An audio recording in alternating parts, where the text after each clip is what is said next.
Hey everyone, and welcome back to Mystic's Mind. Today we're talking about Geomancy, an introduction to the ancient and powerful art of earth divination.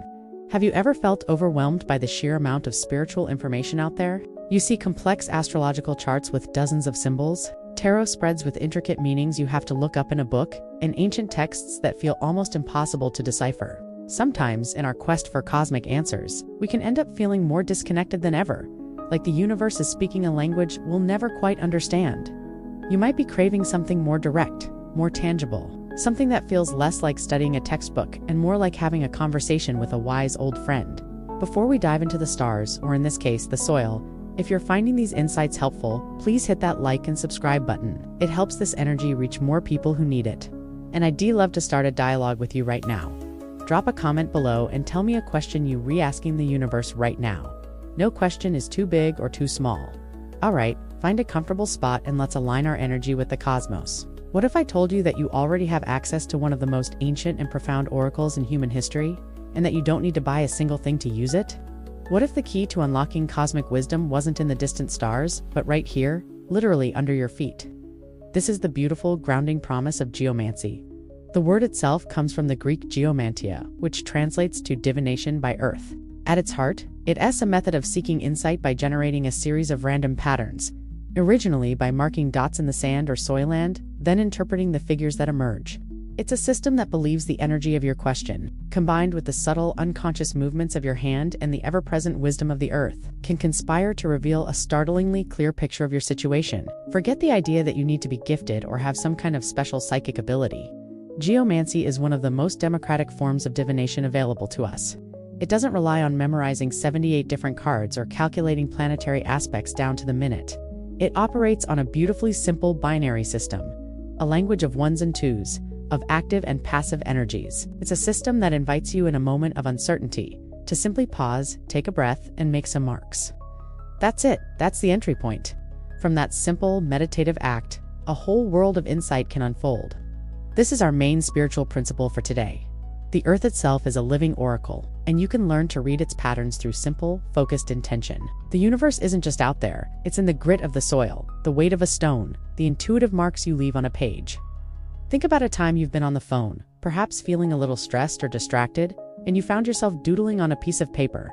You weren't consciously deciding what to draw, your hand was just moving, creating lines, dots, and swirls. Or maybe you've been at the beach, trailing your fingers through the sand as you thought about a problem, watching the patterns form and fade with the tide. In those moments, you were already practicing a form of geomancy. You were allowing your subconscious mind, that deep well of intuition within you, to express itself physically. Geomancy formalizes this process. It gives that intuitive doodling a structure, an alphabet, and a grammar, so that the patterns you create aren't just random scribbles, but are instead coherent words and sentences spoken directly from the soul of the world and from your own. This practice is profoundly grounding. In our hyper-digital world, we spend so much time swiping screens and existing in the ethereal realm of the internet. We are often completely disconnected from the physical reality of the planet we live on. The act of performing a geomantic reading forces you to come back into your body and into the present moment. Whether you choose the traditional method with sand and a stick, or the modern equivalent with a pen and paper, the process is tactile. You physically create the points that will form the answer. You are not a passive observer of a pre-made system. You are an active co-creator in the divinatory process. This act of creation is a ritual in itself, a way of saying to the universe, I am here, I am present, I am listening. It connects us back to a lineage of wisdom that stretches across cultures and millennia. Variations of geomancy have been practiced in Africa, the Middle East, and Europe for thousands of years. It was once considered a high science. As respected as astronomy and mathematics, practiced by scholars, kings, and mystics alike. They understood that the patterns found in microcosm, the random fall of stones, the marks in the sand mirrored the patterns of the macrocosm, the movements of the planets, and the unfolding of destiny itself. When you practice geomancy, you are stepping into that ancient stream of knowledge. You are remembering a wisdom that is encoded in our collective human DNA, the wisdom that comes from listening to the earth. So, for a moment, let's engage in a small reflection. This is your thought-provoking question for today. When was the last time you truly felt the earth beneath you? Not just walking on it as you rush from one place to another, but really feeling its solidity, its support, its ancient and patient presence. Can you recall a moment where you saw a pattern in nature, the spiral of a seashell, the branching of a tree, The formation of cloud sand felt like it was a message just for you. These moments of connection are the seeds of geomantic practice. They are moments when you were already reading the great oracle of the earth. Geomancy simply gives you a focused lens to bring that intuitive awareness into a clear and understandable framework. Over the course of our journey together today, we're going to explore this framework. We'll meet the 16 sacred figures that form the language of geomancy. We will learn how to generate them from a simple act of focused randomness.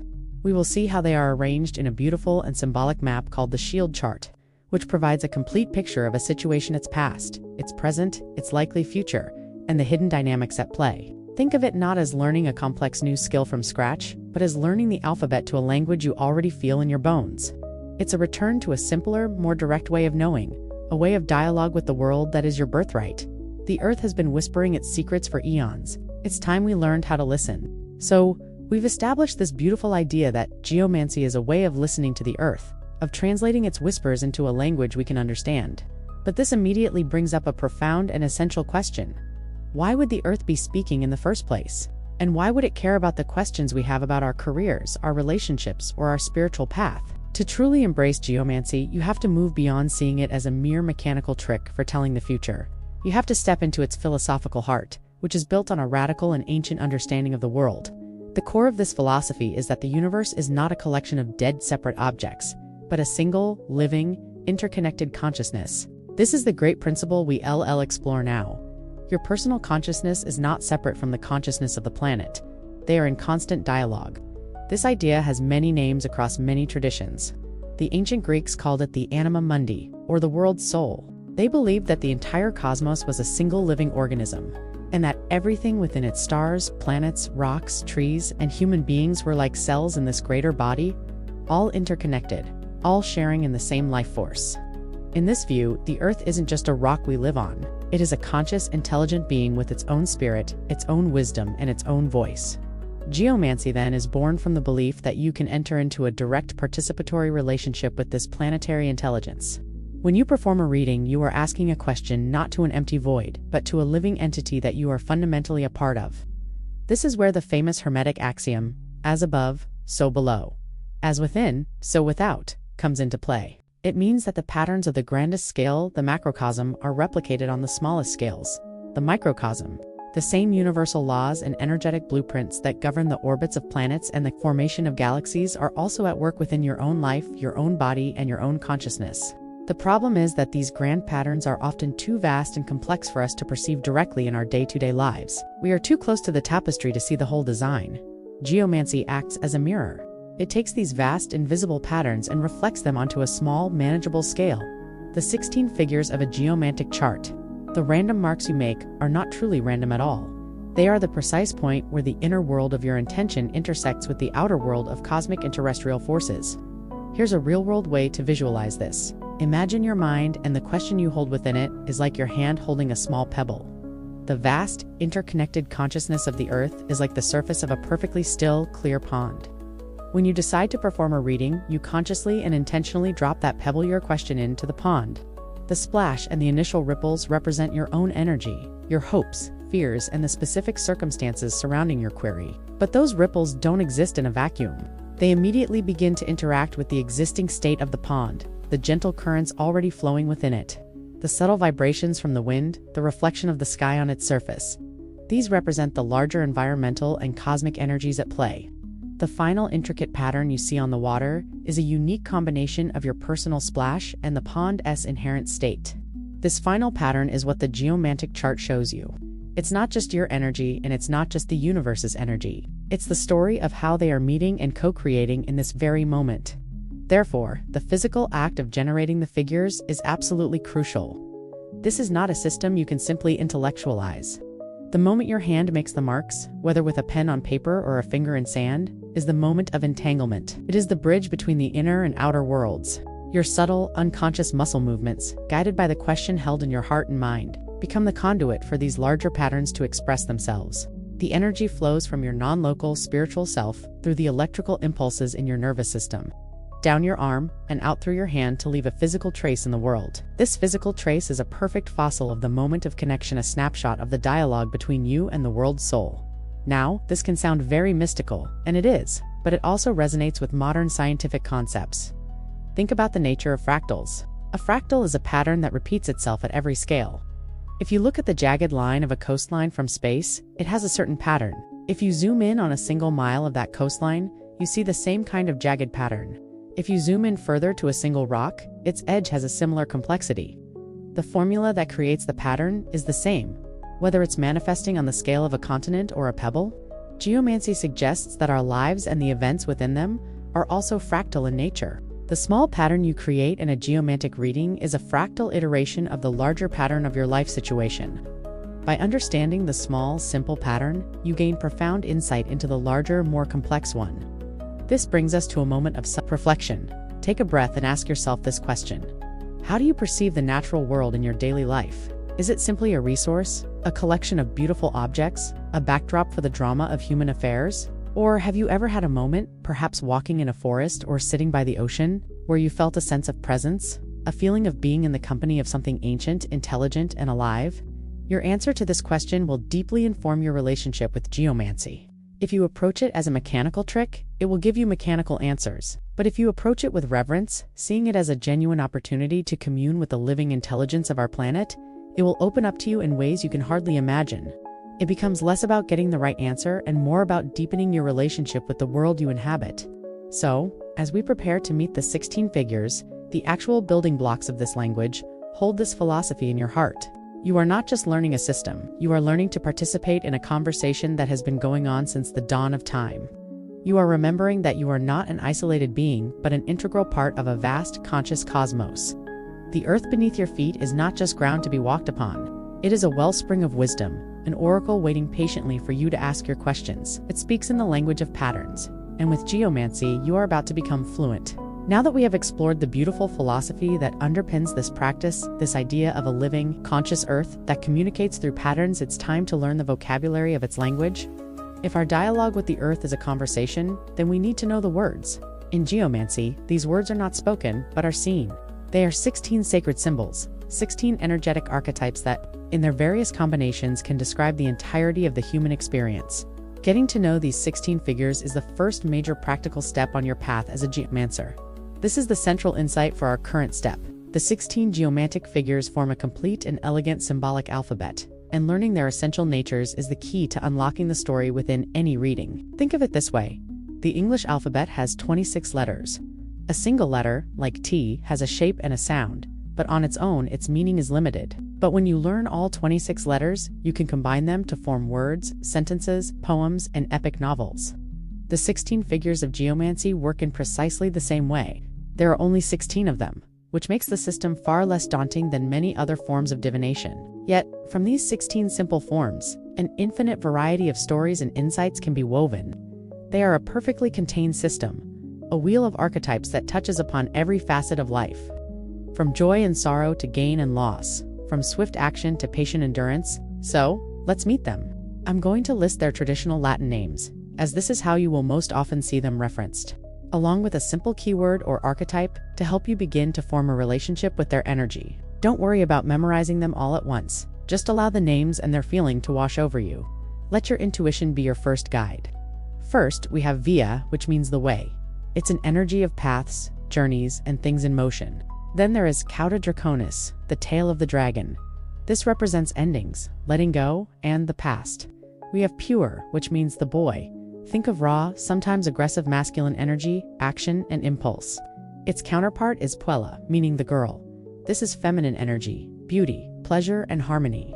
We have Fortuna Major, the greater fortune, a symbol of great success, stability, and inner strength, and its companion Fortuna Minor, the lesser fortune, which speaks of fleeting success, external help, and quick but unstable wins. There is Acquisitio, which means gain. This is the figure of acquiring things, of growth, and of receiving. Its opposite is Amisio, meaning loss. This figure represents letting go, losing things, and release, which isn't always negative. We meet Letitia, which means joy. It's an energy of happiness, expansion, and optimism. And its shadow, Tristitia, meaning sorrow. This is the energy of sadness, contraction, and introspection.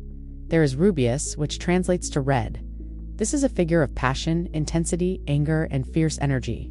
And a cooler figure, Albus, which means white. This represents wisdom, peace, healing, and clarity. We have conjunctio, the conjunction. This is the figure of connection, relationships, meetings, and contracts. And carcer, which means the prison. This speaks of restriction, delay, containment, and stability that confines. Then there is caput draconis, the head of the dragon. This represents beginnings, new opportunities, and entry points. And finally, populace, which means the people. This is the figure of a crowd, of public opinion, and of collective movement. These are our 16 characters. As you can see, they exist in a beautiful and elegant balance. You have a figure for beginnings, caput draconis, and one for endings, coda draconis. You have gain and loss, joy and sorrow, greater and lesser fortune. The system itself is a reflection of the dualistic nature of the world we experience. Nothing is left out. Every situation, every emotion, every type of energy you could possibly encounter has its home in one or more of these figures. This brings us back to our alphabet analogy. When you're first learning to read, you learn that the letter B makes a B sound. You do want yet know that it can be part of the word beautiful or broken. In the same way, right now we are just learning the basic sound of each geomantic figure. Pure is impulsive action. Carcer is restriction. On their own, they are simple concepts, but in a real reading, the story emerges from how they interact. If you get the figure pure, the boy, in a reading about a career, it might suggest a bold, ambitious move. But if that figure appears right next to carcer, the prison, the story changes dramatically. Now it speaks of frustrated ambition, of energy that is blocked and unable to find an outlet. You see, the magic isn't just in the figures themselves, but in the conversation they have with each other. For now, I want to invite you to simply feel the energy of their names. The words themselves carry a vibration. Say them aloud if you feel comfortable, Letitia. It sounds light and happy. Tristitia, the word itself feels heavier. Carcer, it has a hard, confining sound. Via, it feels like it's already moving. Your intuition will respond to these archetypes long before your logical mind has memorized all their specific meanings. This intuitive connection is your most powerful tool as a geomancer. Trust the feelings and images that arise in you as you meet these figures for the first time. They are waking up a part of your consciousness that already knows this language. So let's pause for our moment of self-reflection. As you've just heard, this list of 16 archetypes, the way, the prison, joy, loss, the boy, the girl, gain, red, white, the people, which name or which concept immediately stood out to you. Don't overthink it. Which one created a spark of recognition, a feeling of familiarity, or a pull of curiosity in your gut? That pull is your intuition speaking. It's showing you an energy that is likely relevant to you in this very moment. Honor that connection. Don't be intimidated by this list. We will be spending the rest of our time together getting to know these figures on a much deeper level. You will learn what they're made of, how they feel, how they relate to the elements and the planets, and how they express themselves in different areas of your life. For now, your only task is to welcome them into your awareness. You have been formally introduced to the cast of characters. They are the wise counselors, the tricksters, the guides, and the gatekeepers who will be speaking to you through the patterns of the earth. They are the sacred alphabet, and you are about to learn how to read their profound and illuminating stories. The first step is complete. You've met the team. Next, we look under the hood and see exactly how these powerful symbols are constructed from the simplest possible components, a series of single and double dots. We've just met the 16 archetypes of geomancy by name, this incredible cast of characters that will populate our readings. Now we're going to look a little closer to examine their very DNA. What gives each figure its unique energy and form? The answer is beautifully, breathtakingly simple. It all comes down to a pattern of dots. Every single one of the 16 figures, from the expansive joy of Letitia to the deep restriction of carcer, is composed of 4 lines, and each of those 4 lines contains either one single dot or 2 dots, side by side. That's it. The entire profound system of geomancy is built from this one simple binary choice repeated 4 times. This binary nature is the spiritual and mathematical soul of geomancy, and understanding it is our main focus now. The core principle is this: the universe operates on a rhythm of fundamental polarities, active and passive, projective and receptive. Geomancy captures this rhythm through its simple code of single and double dots. A single dot is an odd number 1. In esoteric traditions across the world, odd numbers are seen as active, dynamic, projective, and masculine in their energetic quality. They are the spark, the initiatory force, the outward push of energy. Think of a seed breaking through the soil. A double dot is an even number 2. Even numbers are seen as passive, stable, receptive, and feminine in their quality. They are the container, the reflective mirror, the nourishing space that allows energy to grow and stabilize. Think of the rich soil that receives the seed. Neither of these is better or worse than the other. They are the 2 fundamental forces that create everything in existence. You can see them everywhere, day and night, sun and moon, inhale and exhale, speaking and listening. One cannot exist without the other. They are the cosmic dance. Geomancy, in its profound wisdom, recognizes that any situation, any question, any moment in time can be understood by analyzing the interplay of these two basic energies. It takes the infinite complexity of life and gently distills it into a code that is elegant, clear, and easy to read, without losing any of its depth. Here is a powerful modern example to help you grasp the significance of this. Every single thing you do on a computer, a tablet, or a smartphone, from watching a high-definition movie, to listening to this podcast, to sending a complex email across the world, is powered by an incredibly simple binary code of zeros and ones. Off and on, from just two states, infinite complexity is born. The ancient mystics and philosophers who developed geomancy were working with a very similar, if not identical, principle. They understood that the cosmos itself was, in a sense, digital. They knew that from the two fundamental states of active and passive, single and double, you could generate a symbolic system capable of mirroring all of creation. It's a humbling thought that this ancient art of earth divination was tapping into the same universal logic that powers our most advanced technology today. So, let's visualize how this works. Each figure is a vertical stack of these 4 lines of dots. Traditionally, these lines have names. The top line is called the head, the second is the neck, the third is the body or belly, and the bottom line is the feet. For instance, the figure, Pure the Boy, which we know is about raw active energy, is visually constructed like this. The head is a single dot, the neck is a single dot, the body is a double dot, and the feet are a single dot. You can immediately see its active nature because 3 of its 4 lines are single projective dots. It has only one line of stability. Now look at its counterpart, Puella, the girl, the archetype of receptive feminine beauty. Its structure is single dot in the head, double dot in the neck, double dot in the body, and double dot in the feet. It is a much more stable, receptive, and grounded figure. The visual structure tells you the story of its energy. The mathematical elegance here is stunning. If you have 4 rows, and each row has 2 possibilities, 1 dot or 2. The total number of unique combinations you can make is 2 times 2 times 2 times 2, which equals 16. This is why there are exactly 16 figures in geomancy. It is not an arbitrary or random number. It is the mathematical completion of the system. This shows that the system is whole and self-contained. There are no missing pieces, no hidden figures. The 16 you have met are the complete family, born from the simple and beautiful logic of binary creation. This binary soul makes the initial stages of interpretation incredibly straightforward. Before you even learn the deeper meanings or planetary associations, you can get a feel for a figure just by looking at its structure. You can simply count the total number of dots in the figure. If the total is an odd number, like in Pure 11215, the figure is considered active or mobile. It suggests things are happening quickly, that energy is in motion, and that the situation is unstable or changing. If the total number of dots is an even number, like in Puella, 1 plus 2 plus 2 equals 7, ...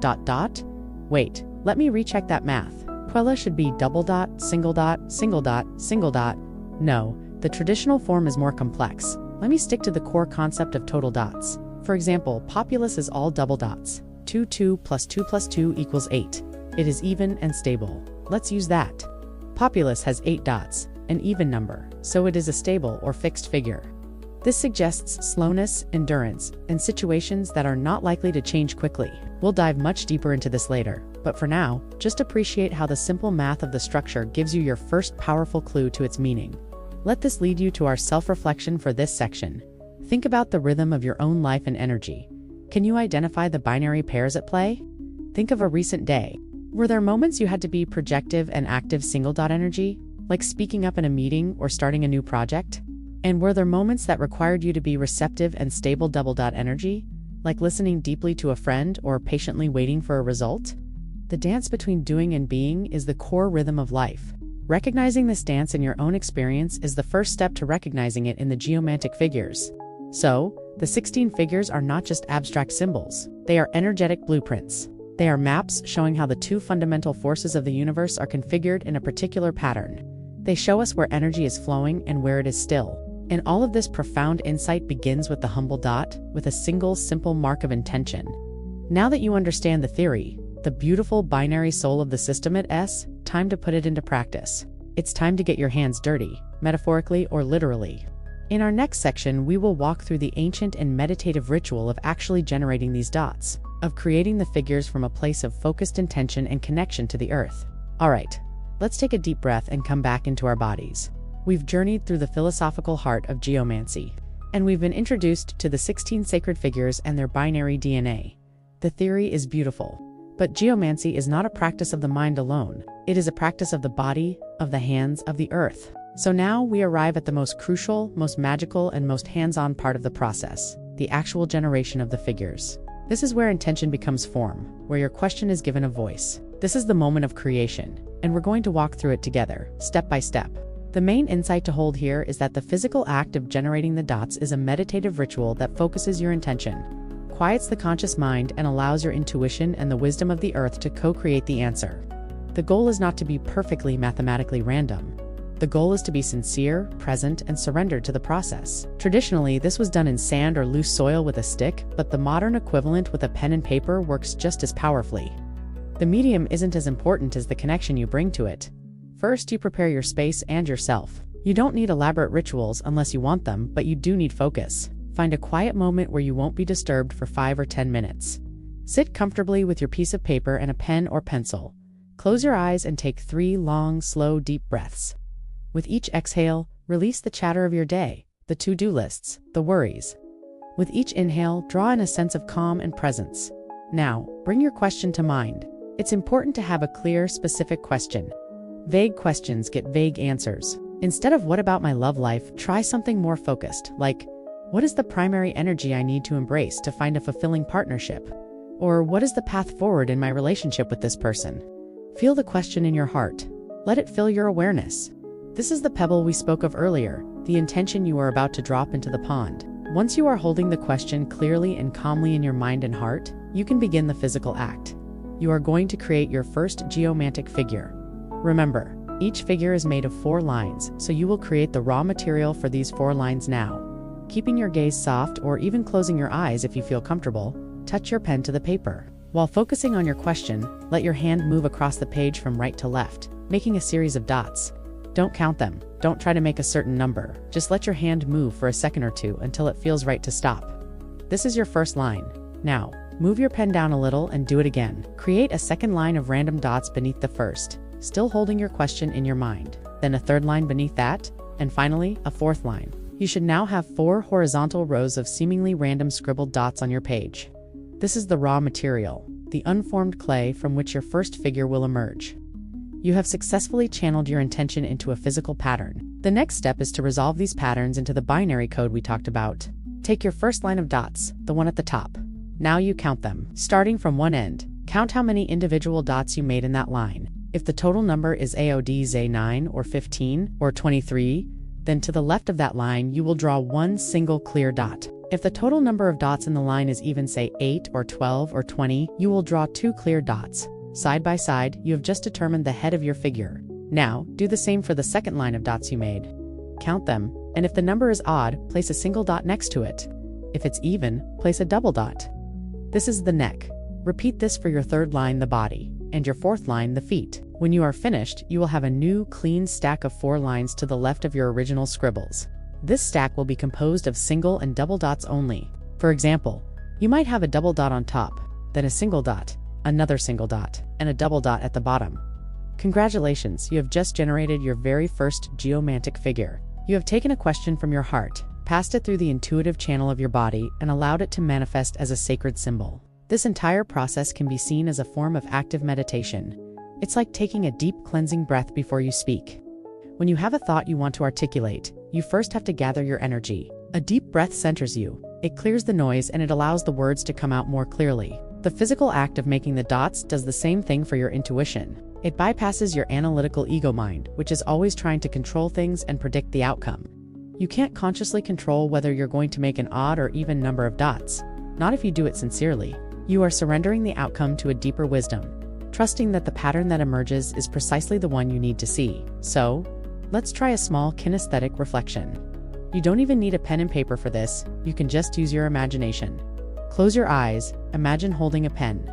Now, mimic the physical motion of making a quick, intuitive line of dots on a page. How does that feel in your hand, in your arm, in your body? Does it feel a little strange, or does it feel freeing? Notice the impulse to want to control it or judge it. Now imagine letting go of that control just for a second and allowing a pattern to emerge on its own. That feeling of release is the key to an authentic geomantic reading. You have now learned the foundational ritual of this entire art form. From this simple, beautiful practice, the entire complex story of a reading unfolds.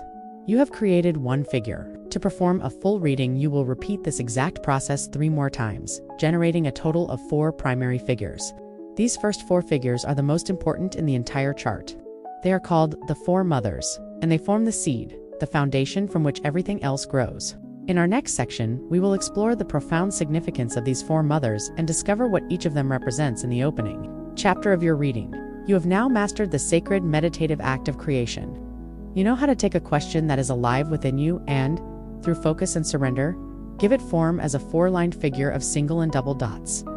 This is a profound magical act in and of itself. But as we touched on at the very end of our last section, a single figure is just one word. To read the full story, you need to create a sentence. In Geomancy, this foundational sentence is written with the first 4 figures you generate. You now know how to create one. To begin a reading, you simply repeat that same beautiful process 3 more times. You hold your question, create 4 lines of random dots, resolve them to get your first figure. Then, you take another breath, refocus on your question, and create another 4 lines of dots for your second figure. You do this a 3rd time, and then a 4th. These 4 figures, born directly from your connection to the question, are known as the 4 mothers. Understanding the role of the 4 mothers is absolutely fundamental to reading a geomantic chart. The core principle here is this: the 4 mothers are the genetic code, the seed of the entire reading. They represent the primary causal forces at the root of your question, and every other figure in the chart is derived directly from them. They are the beginning of the story, the foundation upon which the entire structure of the insight rests. Nothing is more important than understanding what these first 4 figures represent, both individually and as a group. They are your direct, unfiltered transmission from the oracle. Everything that follows is, in essence, a commentary on the statement they make. So, what do they each represent? They tell a story in a logical sequence, moving from the internal to the external, from the personal to the universal. The first mother, the very first figure you create, represents you, the querent.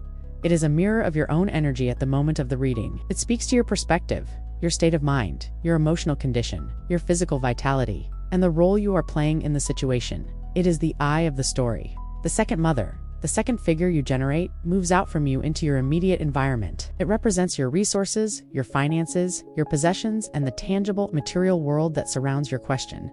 It can also speak to your values and what you hold dear. It is the my of the story, my world, my resources, my stability. The third mother takes another step outward into the world of interaction. It represents your immediate relationships, your neighbors, your siblings, your communications, the texts, emails, and conversations that are relevant to your question. It also signifies short journeys and the immediate path or next steps available to you. It is the we or the action of the story, how I connect and move within my world. Finally, the fourth mother goes to the very root of the matter. It represents the foundation of the situation, your home, your family, your ancestry, and the ultimate outcome or the final resting place of the energy. It is often seen as the most conclusive of the 4 mothers, revealing the underlying basis and the end of the matter. It is the foundation or the result of the story. To make this feel more tangible, let us use our real-world example. Think of the 4 mothers as the opening scene of a play. The first mother is the protagonist, that's you walking onto the stage. The figure that appears here tells the audience everything they need to know about your character's mood and intentions. Are you walking on stage as Pure, the boy, full of energy and ready for a fight? Or are you Albus, the wise one, moving slowly and thoughtfully? The second mother is the set dressing and the props you are carrying. This figure describes the world of the play. Is the stage lavishly decorated, suggesting wealth perhaps? A figure like acquisitio gain? Or is it bare and empty, suggesting a lack of resources like amicio loss? The third mother is the first interaction that happens. Another character walks on stage and speaks to you, or a messenger arrives with a letter. This figure describes the nature of that initial event or conversation. Is it a joyful meeting, Letitia? Or is it a tense confrontation, Rubius? The fourth mother is the setting of the final act, the ultimate destination of the story that is being hinted at from the very beginning. Is the play a tragedy destined to end in a prison carcere? Or is it a story of success, ending in a great hall of fortune, Fortuna Major? You can see how these 4 figures, just by their position, immediately create a rich and detailed narrative. They give you the who, you, the what, your resources, the how, your interactions, and the why or where to the foundation and outcome. The energy flows logically from one to the next, painting a picture of how your internal state is moving out into the world and creating a specific result. Let's imagine a quick, simplified example. Say your question is, what is the path to healing my current creative block? Your first mother is Tristtia sorrow, showing you are feeling sad and weighed down. The second mother is populous the people, suggesting your resources aren't material things, but are found in community and connection. The third mother is via the way, indicating the path forward involves a journey or movement in communication. The fourth mother is Puella, the girl, suggesting the ultimate outcome and foundation of healing lies in finding beauty, pleasure, and harmony. The story is already clear. Your sadness can be healed not by isolating yourself, but by connecting with others, embarking on a new path of communication, and allowing yourself to find beauty and joy. This brings us to our self-reflection. Take a moment to think about a situation you're currently navigating. Without trying to assign specific geomantic figures, just use the framework. What is your personal energy within it right now? Are you feeling energized, tired, confused, optimistic? That's your first mother. Now, what are the tangible resources or obstacles in your environment? Do you have the money, the time, the support you need? That's your second mother.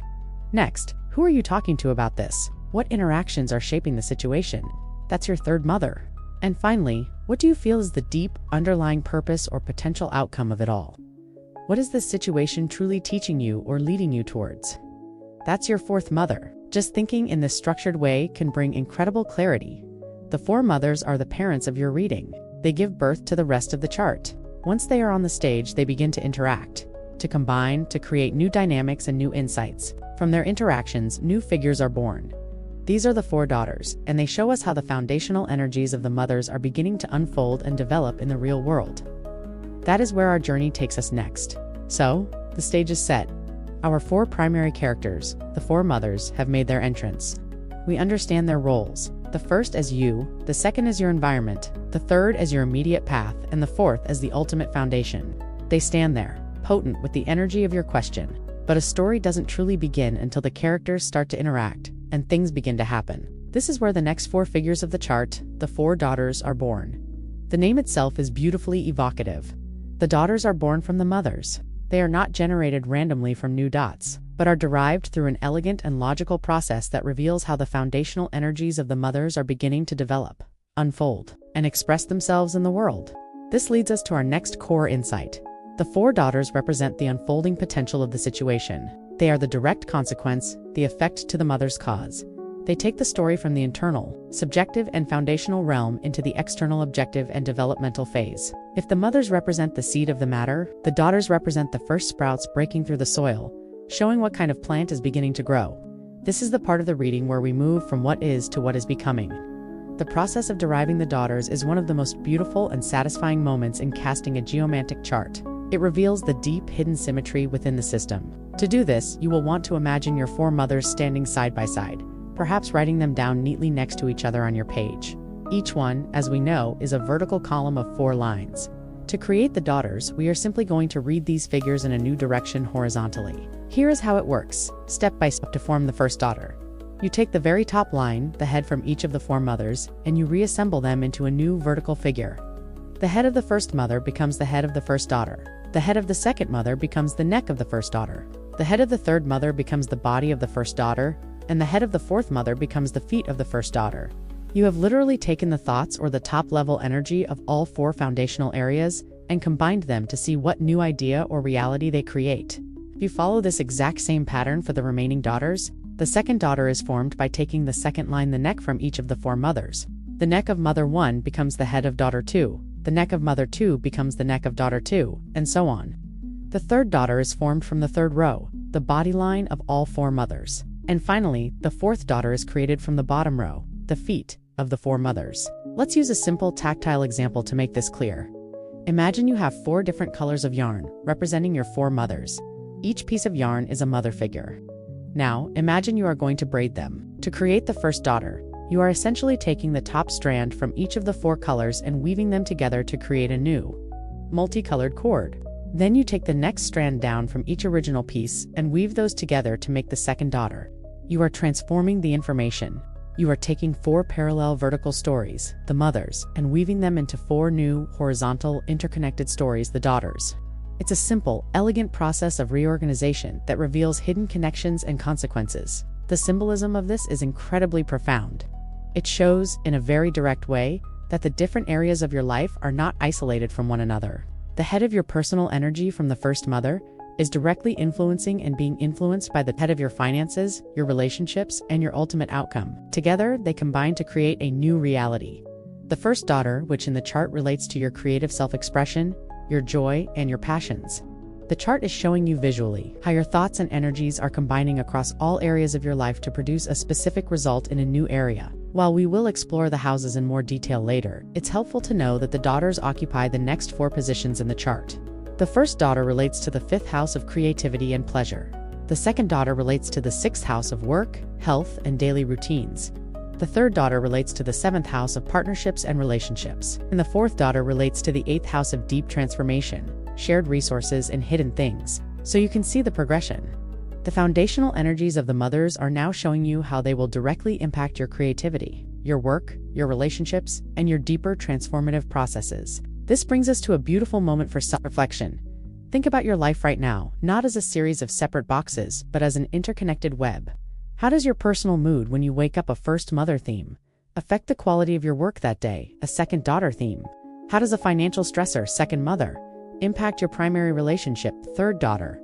The Geomantic chart is simply a map of these very real, very tangible cross-currents of energy that flow through our lives every single day. The act of deriving the daughters is a meditation on this interconnectedness, showing you how nothing exists in a vacuum. So now, our stage has 8 characters on it. We have the 4 foundational mothers who set the scene, and we have the 4 developing daughters who show us the unfolding action. The narrative of your reading is growing richer and more complex. We have the cause and the initial effect. We have the roots and the first shoots. But what happens when you combine these 2 forces? What happens when the past meets the present? When the foundation meets the development? This is how we create the next set of figures, the 4 nieces, which will take us even deeper into the dynamics at the heart of your question. Our Geomantic story is getting richer and more populated. We began with the 4 foundational mothers, the root causes and core energies of your question. From them, we elegantly derived the 4 daughters, the unfolding potential, and the first wave of consequences. We now have 8 figures, a top row of mothers and a second row of daughters, representing the foundation and the development of the situation. The next logical step in this grand synthesis is to see what happens when these energies begin to directly combine and interact with one another. This is how the 4 nieces, sometimes called the 4 nephews, are born. They represent the product of the mothers and daughters' relationships. The core principle to grasp here is that the nieces represent the synthesis of the situation. They move beyond cause and effect to show you the dynamic, present moment reality created by their interaction. If the mothers are the past and the foundation, and the daughters are the near future and the development, then the nieces are the living, breathing now. They show you the results of the foundational energies playing out and interacting, revealing the key tensions, harmonies, and the practical on-the-ground reality of your query. They are the products of an alchemical marriage between the different forces in your chart. The method for creating the nieces is different from how we derived the daughters. We are not rearranging lines. We are combining 2 whole figures to create a third, new figure. This is done through a simple process of binary addition, which sounds complex, but is incredibly intuitive once you see it. You simply look at the corresponding lines of the 2 figures you are combining, and you add up the dots. Here is the one simple rule. If the total number of dots on a line is even, the resulting line is a double dot. If the total number of dots on a line is odd, the resulting line is a single dot. Let's break that down. Imagine you're combining figure A and figure B. To get the top line of your new figure, you look at the top lines of A and B. If A has a single dot 1 and B also has a single dot 1, you add them. 1 plus 1 equals 2. 2 is an even number, so the top line of your new figure is a double dot. If A has a single dot 1 and B has a double dot 2, you add them. 1 plus 2 equals 3. 3 is an odd number, so the new line is a single dot. If both have double dots 2, you add them. 2 plus 2 equals 4. 4 is even, so the new line is a double dot. You simply repeat this process for all 4 lines, head, neck, body, and feet, to create the complete new figure. Now, which figures do we combine? The pairings are very specific and logical. The first niece is created by combining the first mother and the second mother.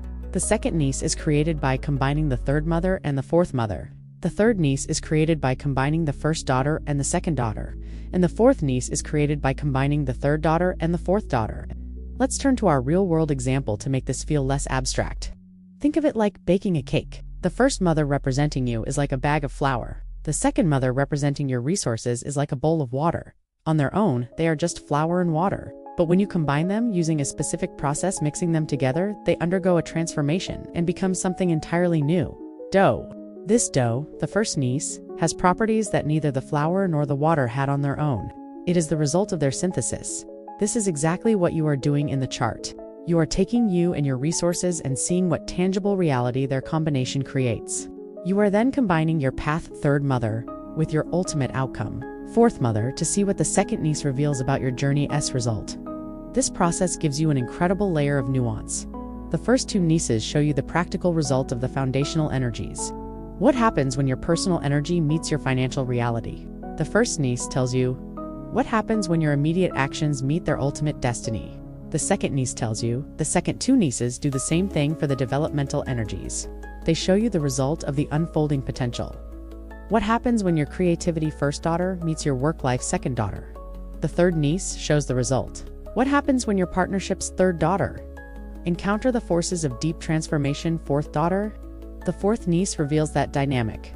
You are essentially taking the story, which so far has been about individual characters, and are now creating scenes of dialogue between them, seeing what new information emerges from their conversations. You are no longer just looking at static points. You are mapping the energetic reactions between them. This brings us to a rich opportunity for self-reflection. Think about a recent project or situation in your life. There was your initial plan or intention, your mother energy. Then, as you put it into action, things started to happen, and the situation began to develop your daughter energy. What was the tangible result of that interaction? For instance, perhaps your intention was to start a new health routine, mother? The reality you encountered was a very busy work schedule, daughter. The result of their combination, the niece, might have been a feeling of frustration. Or perhaps it was the creation of a new, more efficient workout you could fit into your lunch break. That tangible, synthesized result of your intention meeting reality is the niece. By reflecting on this, you can start to see this creative, combinatory process happening in your life all the time.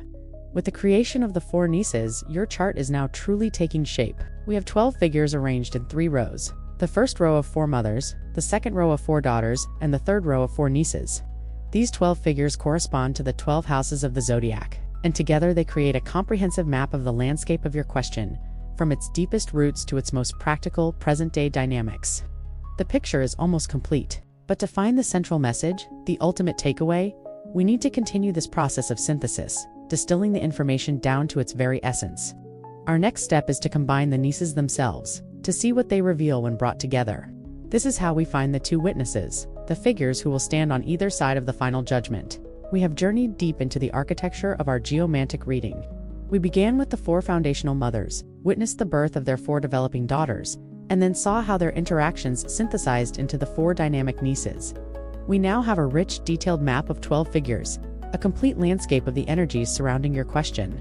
The story is detailed, but it can also feel complex. The next phase of our work is a profound act of distillation.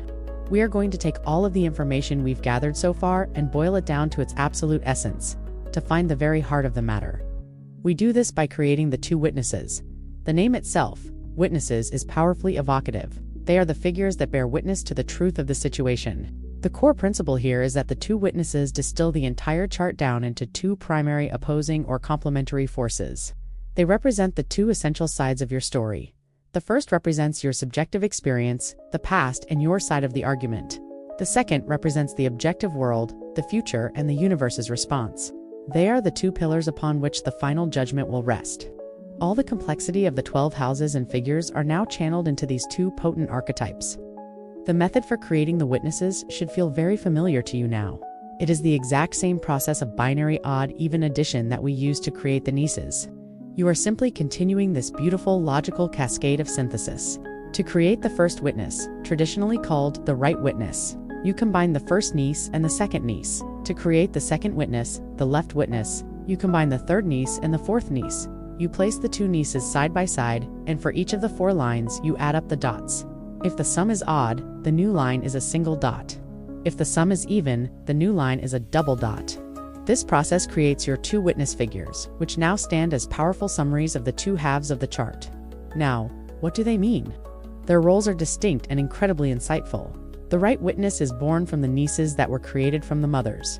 As the mothers represent the foundation, the past, and your personal connection to the query, the right witness summarizes this entire side of the equation. It is your testimony. It represents the past, the things that are already known and established, your intentions, your argument, and the energy that you, the querent, are bringing to the table. It is the summation of the cause side of the chart. The left witness, on the other hand, is born from the nieces that were created from the daughters. As the daughters represent development, unfolding potential, and the external world's reaction, the left witness summarizes that half of the chart. It is the world's testimony. It represents the future, the things that are yet to unfold, the influence of others, external circumstances, and the objective reality of the situation. It is the summation of the effect side of the chart. Our most powerful real-world analogy here is to imagine a courtroom. The question you have asked is the case being tried. The right witness is your lawyer. This lawyer stands before the judge and presents all the evidence from your perspective. They say, based on my client's history, their intentions, the actions they have taken, and the foundational energies of this case, this is our position. The figure that appears as the right witness is the summary of that entire closing argument. It's your story, presented as clearly as possible. Then, the left witness takes the floor. This is the opposing counsel, or perhaps simply the lawyer representing the world, the future, and objective fact. This lawyer stands and says, that is a valid perspective. However, considering the way things are developing, the external factors at play, and the likely consequences of these actions, the future points in this direction. The figure that appears as the left witness is the summary of that argument.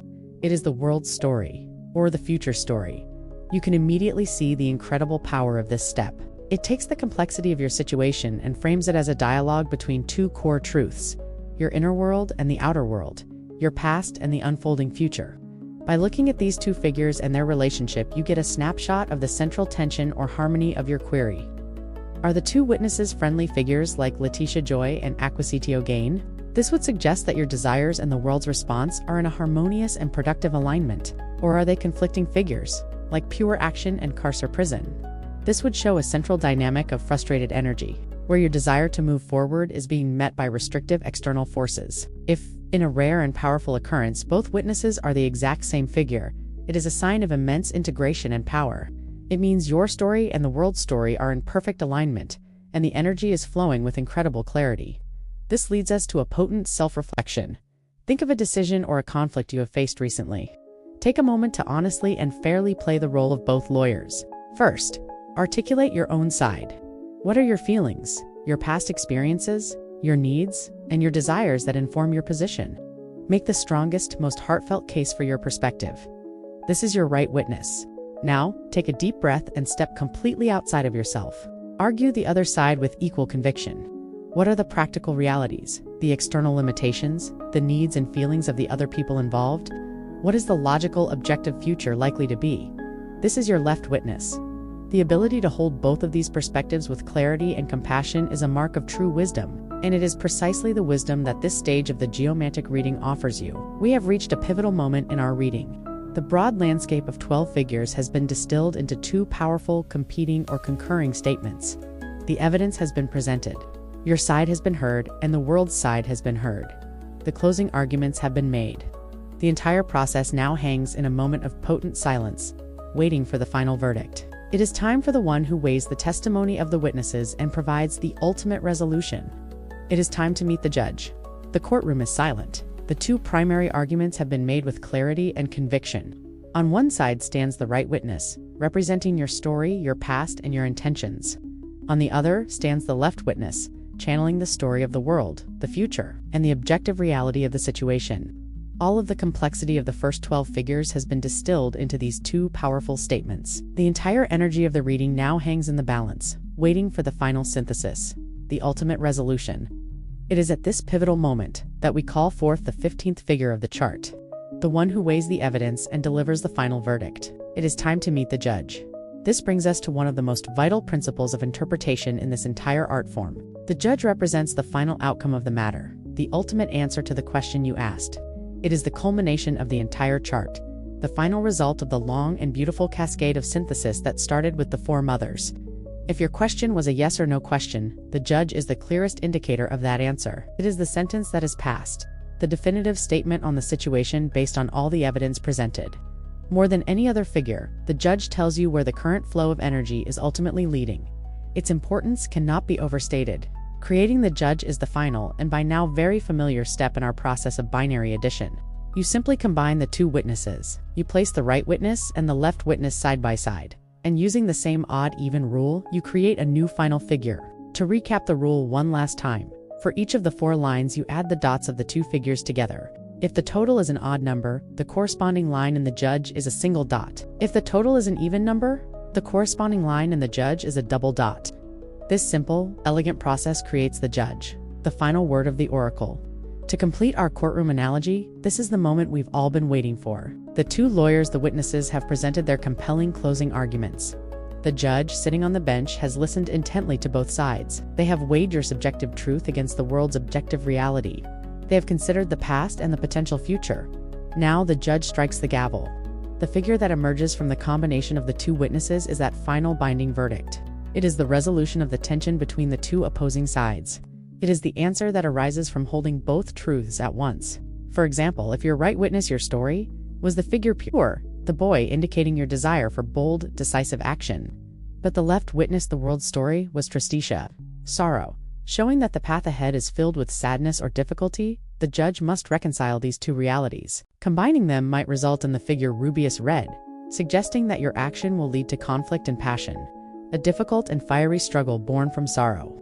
Conversely, if your story was acquisitio gain, and the world's story was also acquisitio gain, the judge would be populace, the people, an even stable figure, which in this case might show that your desire for gain is supported by the collective and will lead to a stable, albeit public, result. The judge is never random. It is the logical, energetic outcome of the 2 primary forces at play. When you interpret a chart, the judge is often the first figure you look to after the entire chart has been generated.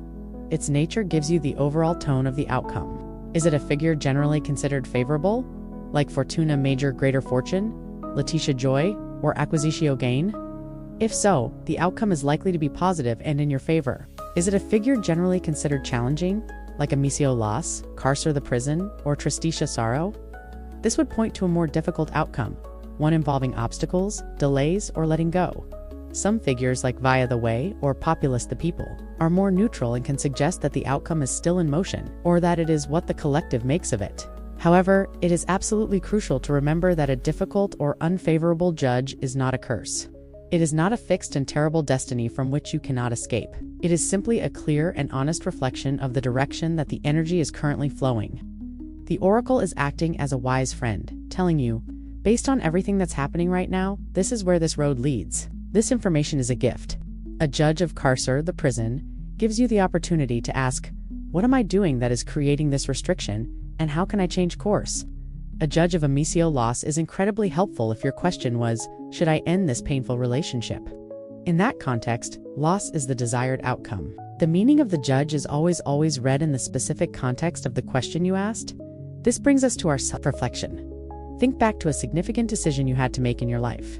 You likely spent time weighing the pros and the cons, your hopes and your fears, your heart and your head. These were your inner witnesses, arguing their cases. Can you recall the specific moment when the debate finally ended and you just knew what you had to do? That moment of finality, of inner resolution, when a single path forward becomes clear, is the energy of the judge. It isn't always a happy or easy feeling, but it is a feeling of certainty. It is the moment the internal struggle ceases and the verdict is in. With the creation of the judge, the primary structure of your reading is complete. We have journeyed from the initial 4 seeds of the mothers, through the unfolding daughters and the synthesized nieces, to the essential arguments of the witnesses, and have now arrived at the final outcome in the judge. We have 15 figures, a complete shield chart that maps the energies of your query. This is the peak of the divinatory mountain. But even after a verdict is delivered, sometimes there is a quiet word of advice, a hidden path to consider. What if there's a way to work with the judge's decision, a key to unlocking a better path? This is where we can call upon our 16th and final figure, the reconciler. The judge has spoken. The final verdict, born from the synthesis of your entire query, now stands as the 15th and final figure in the main sequence of your reading. This figure provides the ultimate outcome, the resolution, the answer. And sometimes that answer can feel heavy. Sometimes it can feel like a closed door. You might be left looking at a challenging figure like Carcer, the prison, or Amicio Loss, and feel a sense of disempowerment, as if destiny has been written and there's nothing more to be said. But the wisdom of this ancient oracle is gentle and profound. It understands that a verdict is not the end of the conversation. It offers one final gift, one more piece of wisdom. This is the 16th figure, a key that can unlock the verdict of the judge. This is the reconciler. While some traditional methods stop at the judge, many geomancers find the reconciler to be one of the most useful and compassionate parts of the reading. The core principle to hold here is this: the reconciler provides the strategic advice for navigating the outcome presented by the judge. It is the key to working with the final verdict, revealing a hidden influence or a recommended path that bridges the beginning of your query with its end. It doesn't change the judge's verdict, but it gives you the wisdom and the agency to engage with that verdict in the most conscious and empowered way possible. It answers the crucial question: given this outcome, what now? The creation of the reconciler is a beautiful and deeply symbolic final act of synthesis. Once again, you will use the now familiar method of binary addition. The reconciler is formed by combining two of the most important figures in the entire chart: the judge, the very end of the process, and the first mother, the very beginning of the process. This act is spiritually profound. You are taking the ultimate outcome of the situation and bringing it into direct dialogue with your own personal energy at the moment you first asked the question.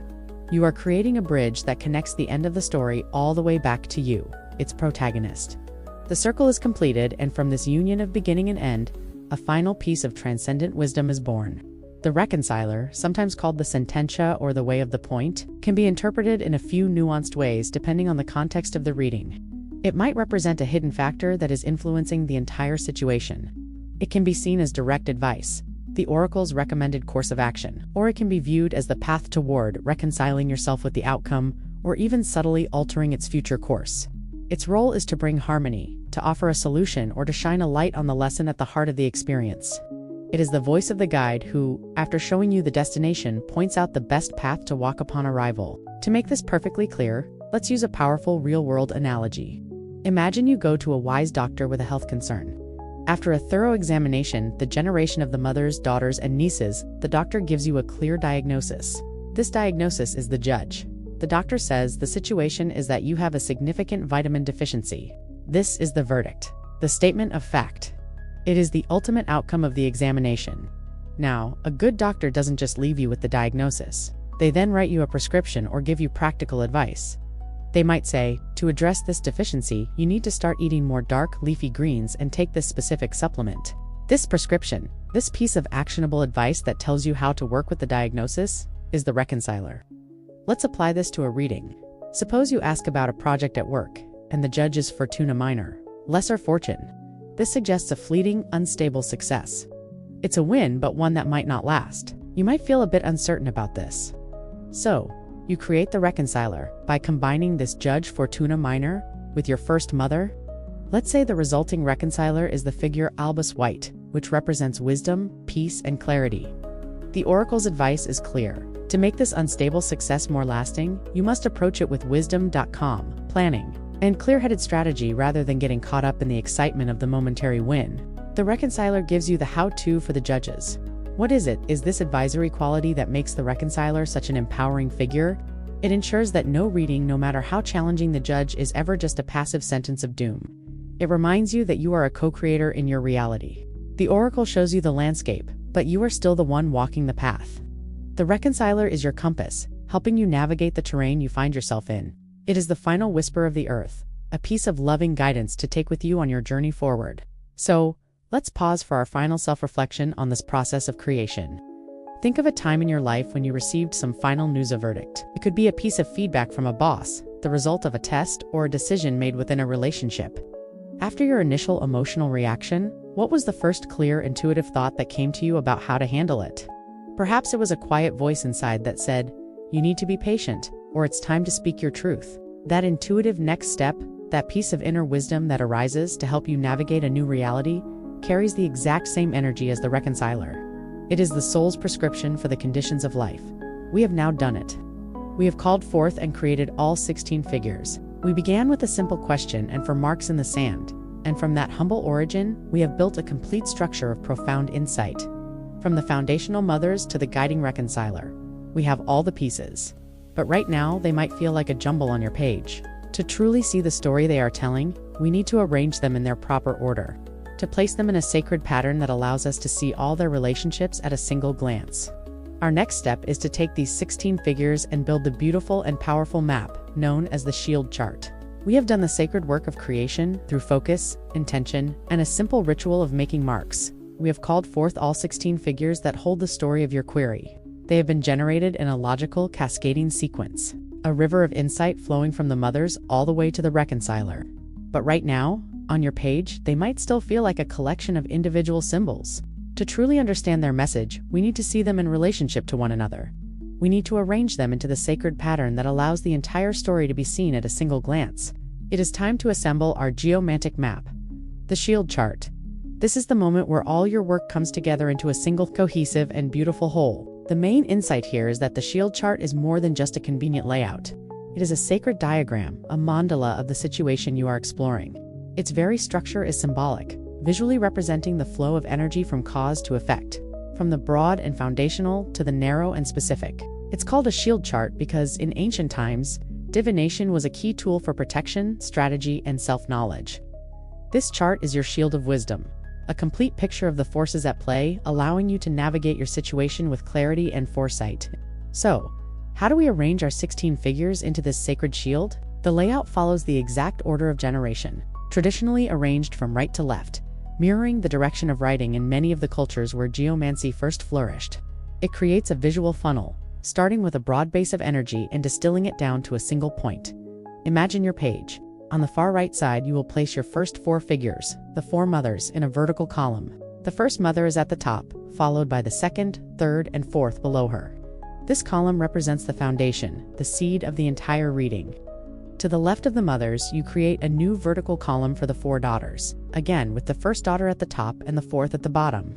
This column represents the development and unfolding of the foundational energies. To the left of the daughters, you place the 4 nieces in their own vertical column. This column represents the synthesis of the present moment, the now of the situation. Now the chart begins to narrow.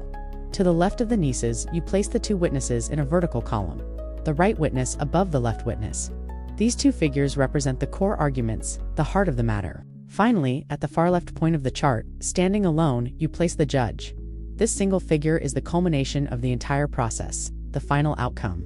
The reconciler is often placed just below the judge and witnesses in the center, symbolizing its role as the hidden key or the heart of the advice that reconciles the whole matter. Let's use a clear, real-world example to grasp the power of this layout.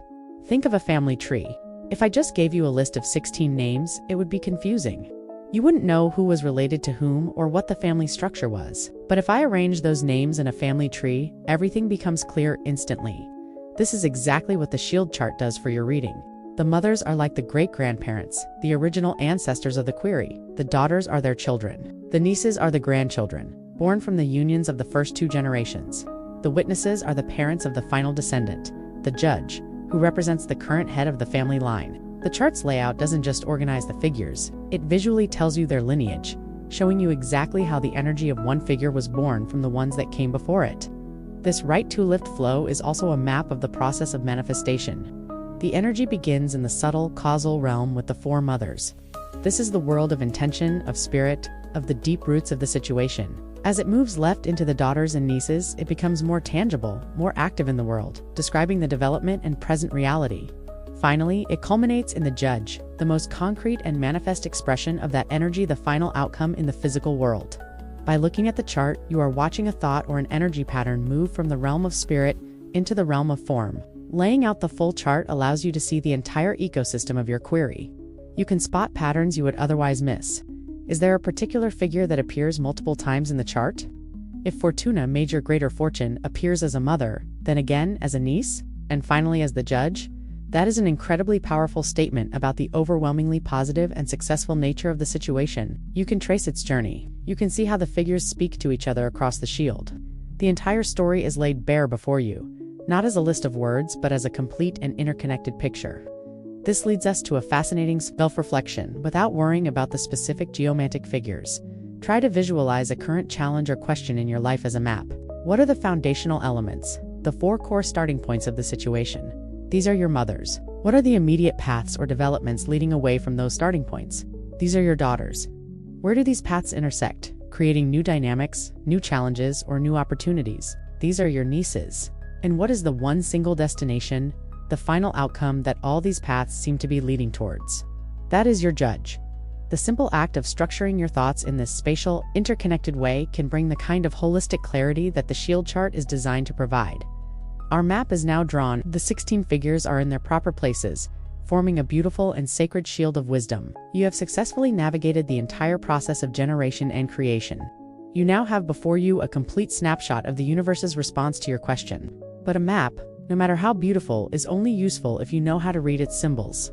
Now that the structure is complete, our journey turns to the rich and nuanced art of interpretation. We will now begin to learn the deeper meanings of the symbols themselves, starting with the most fundamental quality of any figure: its inherent energy of action or stability. Your shield chart is now complete before you, a beautiful and intricate mandala of cosmic energies all focused on the heart of your question.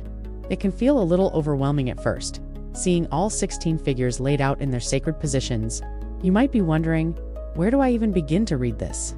The art of interpretation is like learning to appreciate a complex piece of music. You don't start by analyzing every single note. You start by listening for the overall rhythm and tempo. Is the music fast and energetic, or is it slow and stately? In Geomancy, we have a wonderfully simple way to determine this core rhythm for any figure and for the chart as a whole.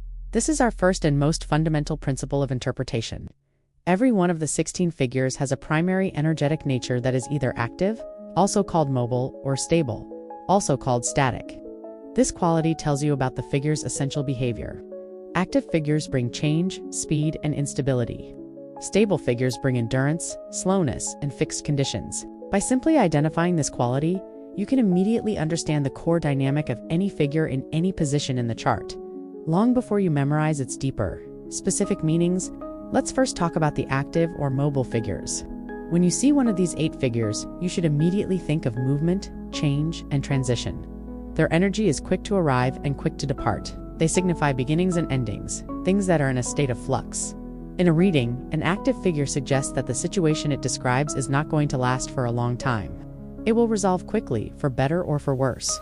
These figures are generally favorable if your question is about starting something new, getting unstuck, or initiating a change. They represent a dynamic force that is pushing things forward. The 8 active figures are pure: the boy, Puella, the girl, Rubius, red, Albus, white, Fortuna Minor, the lesser fortune, Letitia Joy, Caput Draconis, the head of the dragon, and Cauda Draconis, the tail of the dragon. On the other side, we have the stable or static figures. When you encounter one of these 8 figures, your keywords should be endurance, permanence, and resistance to change. Their energy is slow, deliberate, and lasting. They represent things that are established, grounded, and fixed.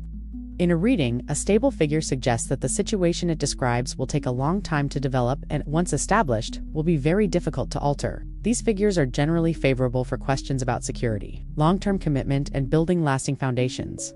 They represent a solid grounding force that brings patience and persistence. The 8 stable figures are Acquisitio gain, Amicio loss, Tristitia sorrow, Carcer the prison, Conjunctio the conjunction, Fortuna major the greater fortune, Via the way, and Populus the people. To bring this concept to life, let's use a real-world analogy from the natural world.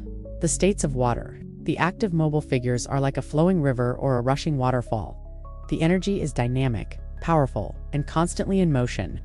A river can carve canyons, it can move obstacles, it can generate power. It creates change wherever it goes. This is excellent if you want to get something moving. But you cannot build a permanent home on the surface of a river. Its nature is too unstable. The stable, static figures, on the other hand, are like a deep, still lake or a massive glacier of ice.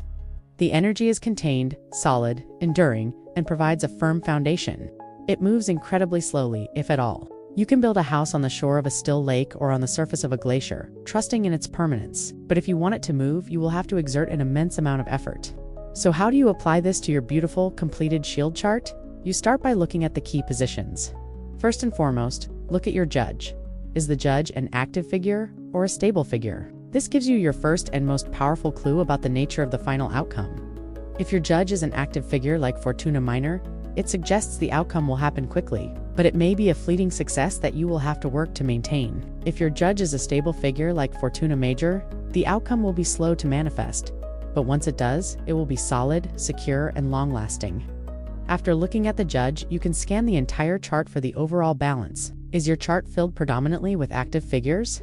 This tells you the entire situation is in a state of flux. Things are happening fast. There's a lot of chaotic energy, and nothing is certain yet. It's a time for adaptability and quick thinking.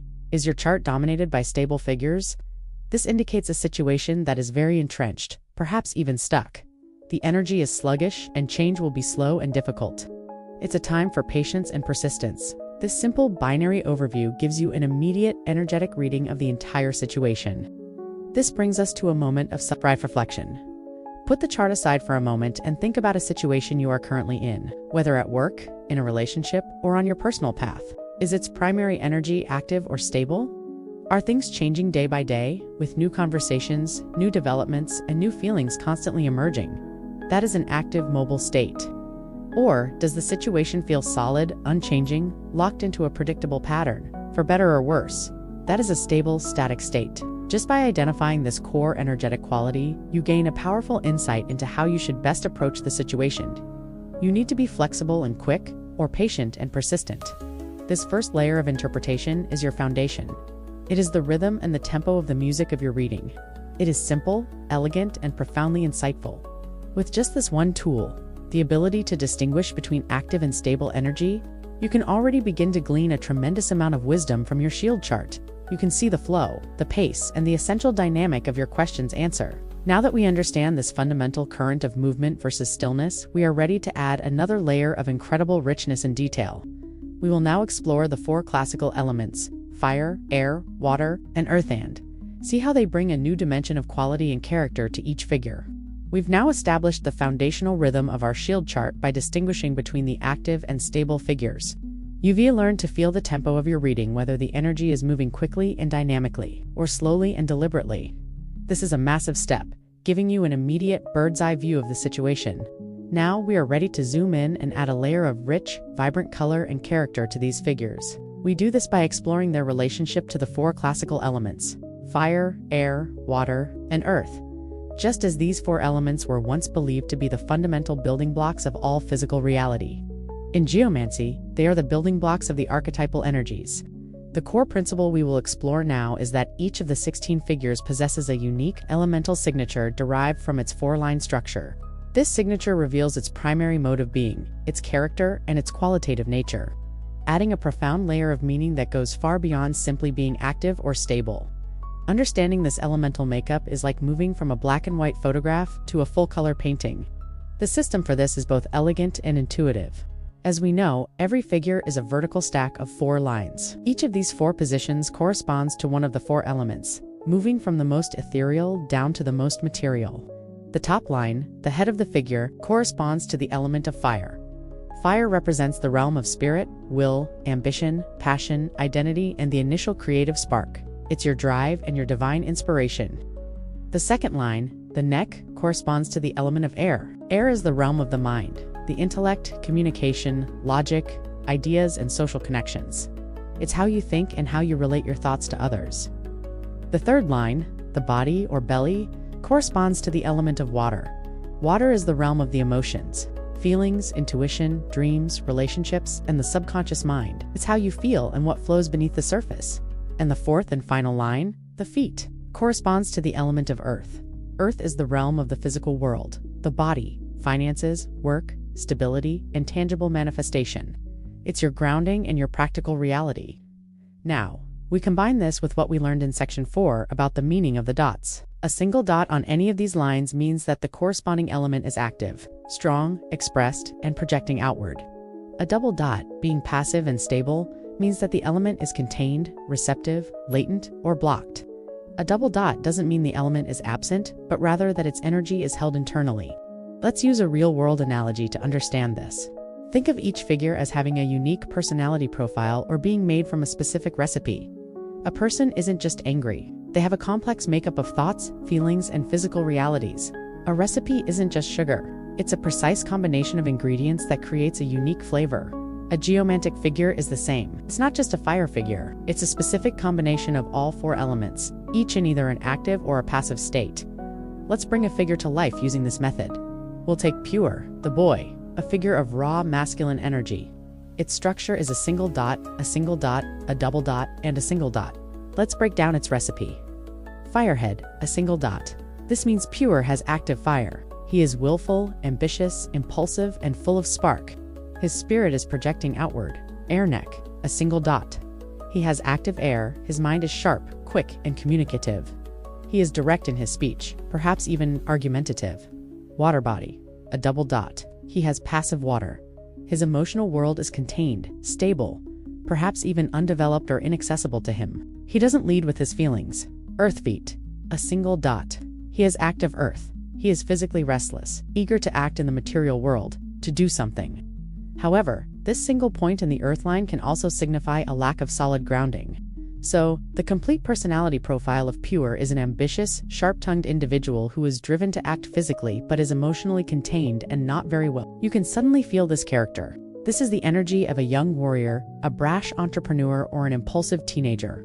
This elemental analysis becomes an incredibly powerful diagnostic tool for your entire chart.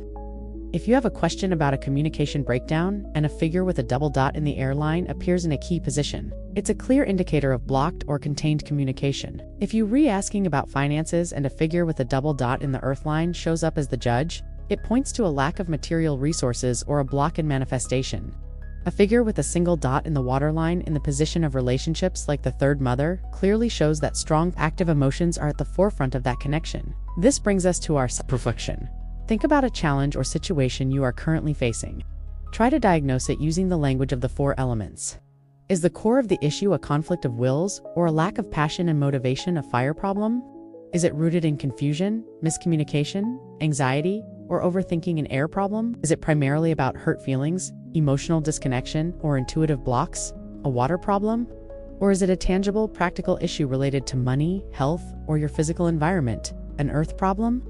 Often, a problem will have aspects of all 4, but identifying the primary element at play shows you exactly where you need to focus your energy to find a resolution. We have now added a profound layer of depth and character to our interpretation.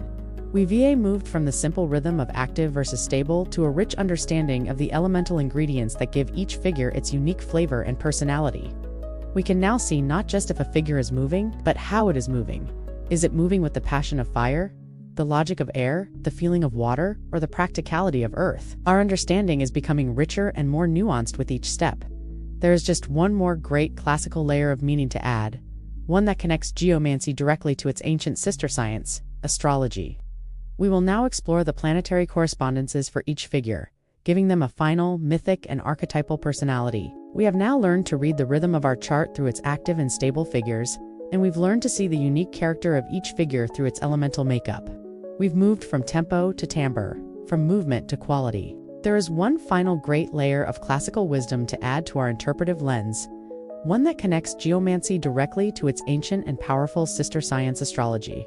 This is the layer that gives each figure a soul, a mythic identity, and an archetypal personality. We are going to meet the planetary rulers of the 16 figures. For millennia, ancient observers looked to the heavens and saw in the movements of the planets a reflection of the divine. Each planet was associated with a god or goddess, an archetype, a fundamental force of human psychology and experience. The core principle we now embrace is this: assigning a planetary ruler to each geomantic figure infuses it with this rich, archetypal personality, allowing you to understand the figures not just as energetic patterns, but as living characters with motivations, desires, strengths, and weaknesses. This step transforms your reading from a technical analysis into a conversation with the gods. In the traditional Western esoteric systems, the 16 figures are assigned rulership under the 7 classical planets: Saturn, Jupiter, Mars, the Sun, Venus, Mercury, and the Moon, as well as the north and south nodes of the Moon, which represent our karmic path. Let's meet these pairings. As you hear them, try to feel the connection between the planet's archetype and the figures it governs. Governed by Saturn, the planet of structure, limitations, discipline, and time, we have Carcer, the prison, and Tristitia, sorrow. You can feel the heavy, restrictive, and solemn nature of Saturn in these 2 figures. Governed by expansive Jupiter, the planet of luck, wisdom, abundance, and growth are Acquisitio, gain, and Letitia, joy. These figures clearly express Jupiter's generous and optimistic spirit. Under the rule of fiery Mars, the planet of action, desire, conflict, and courage are Pure, the boy, and Rubeus, red. Both figures are filled with the assertive, energetic, and sometimes aggressive drive of the warrior planet. Ruled by the Sun, the heart of the solar system representing the self, vitality, success, and ego. Is Fortuna Major the greater fortune? Its companion, Amicio Loss, is sometimes given to the sun as well, representing the loss of light or vitality. Governed by lovely Venus, the planet of harmony, beauty, relationships, and pleasure. Is Puella the girl? The figure Amicio Loss is also often attributed to Venus, representing the loss of love or beauty. You can see how some figures carry complex parentage. Under the dominion of clever Mercury, the planet of communication, intellect, travel, and logic, are Albus White and Conjunctio. The conjunction, these figures embody Mercury's gift for clear thought and making connections, and ruled by the intuitive moon, which governs emotions, cycles, the public. And our inner world are populace the people, and via the way, both figures suggesting cycles and collective movement. Finally, representing the karmic axis, we have Caput Draconis, the head of the dragon, ruled by the North Node, signifying new beginnings and our path forward. And Cauda Draconis, the tail of the dragon, ruled by the South Node, signifying endings and what we must release from our past. Now, how can you use this information in a practical way? Let's use an analogy from the world of theater. Method acting: when you see a figure in your chart, you can get a feel for its motivation by becoming its planetary ruler for a moment. If the judge of your reading is Rubeus, ruled by Mars, you can ask yourself, what does Mars want in this situation? Mars wants action. It wants to win. It wants to move directly and passionately towards its goal. It has no time for diplomacy or waiting around. By channeling the archetype of Mars, you immediately understand the nature of the outcome. It will be swift, direct, and born of conflict or desire. If a key figure is Puella, ruled by Venus, you ask, what would Venus do? Venus would seek harmony, beauty, and connection. She would try to smooth things over to create a pleasing result for everyone. This approach brings the chart to life. The figures stop being abstract symbols and become dynamic characters in the play of your life. You have Saturn, the stern old teacher; Jupiter, the benevolent king; Mars, the impulsive warrior; the Sun, the radiant hero; Venus, the beautiful diplomat; Mercury, the clever messenger; and the Moon, the intuitive queen. Learning their stories and motivations is the work of a lifetime, but even a basic understanding of their core energies will revolutionize your ability to read the chart. This planetary layer doesn't replace the other layers, it integrates with them. A figure isn't just Mars. As we saw, pure is the energy of Mars filtered through a specific elemental recipe of active fire and air, passive water, and active earth. This is why pure feels like a young, brash warrior. Rubeus is also ruled by Mars, but its elemental signature is different, giving it a more volatile, passionate, and less directed energy. The planetary ruler gives you the archetype. The elemental structure gives you its specific expression. This leads us to our self-reflection. Take a moment to check in with your own inner pantheon. Of these 7 classical planetary archetypes, which one do you feel most connected to at this moment in your life? Are you in a Mars phase, feeling driven and ready to take on the world? Are you in a more Venusian space, focused on relationships and creating harmony? Perhaps you're in a Saturn chapter, dealing with serious responsibilities and learning hard lessons. Recognizing which planetary energy is currently dominant in your life is a powerful act of self-awareness. You are now equipped with a powerful 3-layered lens for interpreting any figure you encounter. You can determine its tempo, active or stable, its character, its elemental makeup, and its core motivation and mythos, its planetary ruler. This is the heart of classical geomantic interpretation. You now have everything you need to understand the personality of each symbol. But a person's character is always expressed within a context, within a specific environment. The same is true for our figures. A figure's meaning is profoundly shaped by where it appears in the shield chart. Our next step is to explore the 12 houses of the chart and learn how they provide the context, the area of life for each figure's story. We have come so far on this journey together. You've learned how to generate the figures, how to arrange them into the sacred shield chart, and how to understand their deep, multi-layered personalities through their energetic quality, their elemental makeup, and their planetary rulers. You now know the who and the what of your reading. You know the characters on your stage, but a character's actions and motivations only make sense within a specific setting. An actor delivering a passionate speech means one thing in a throne room and something entirely different in a prison cell. The context is everything. The same is true in geomancy.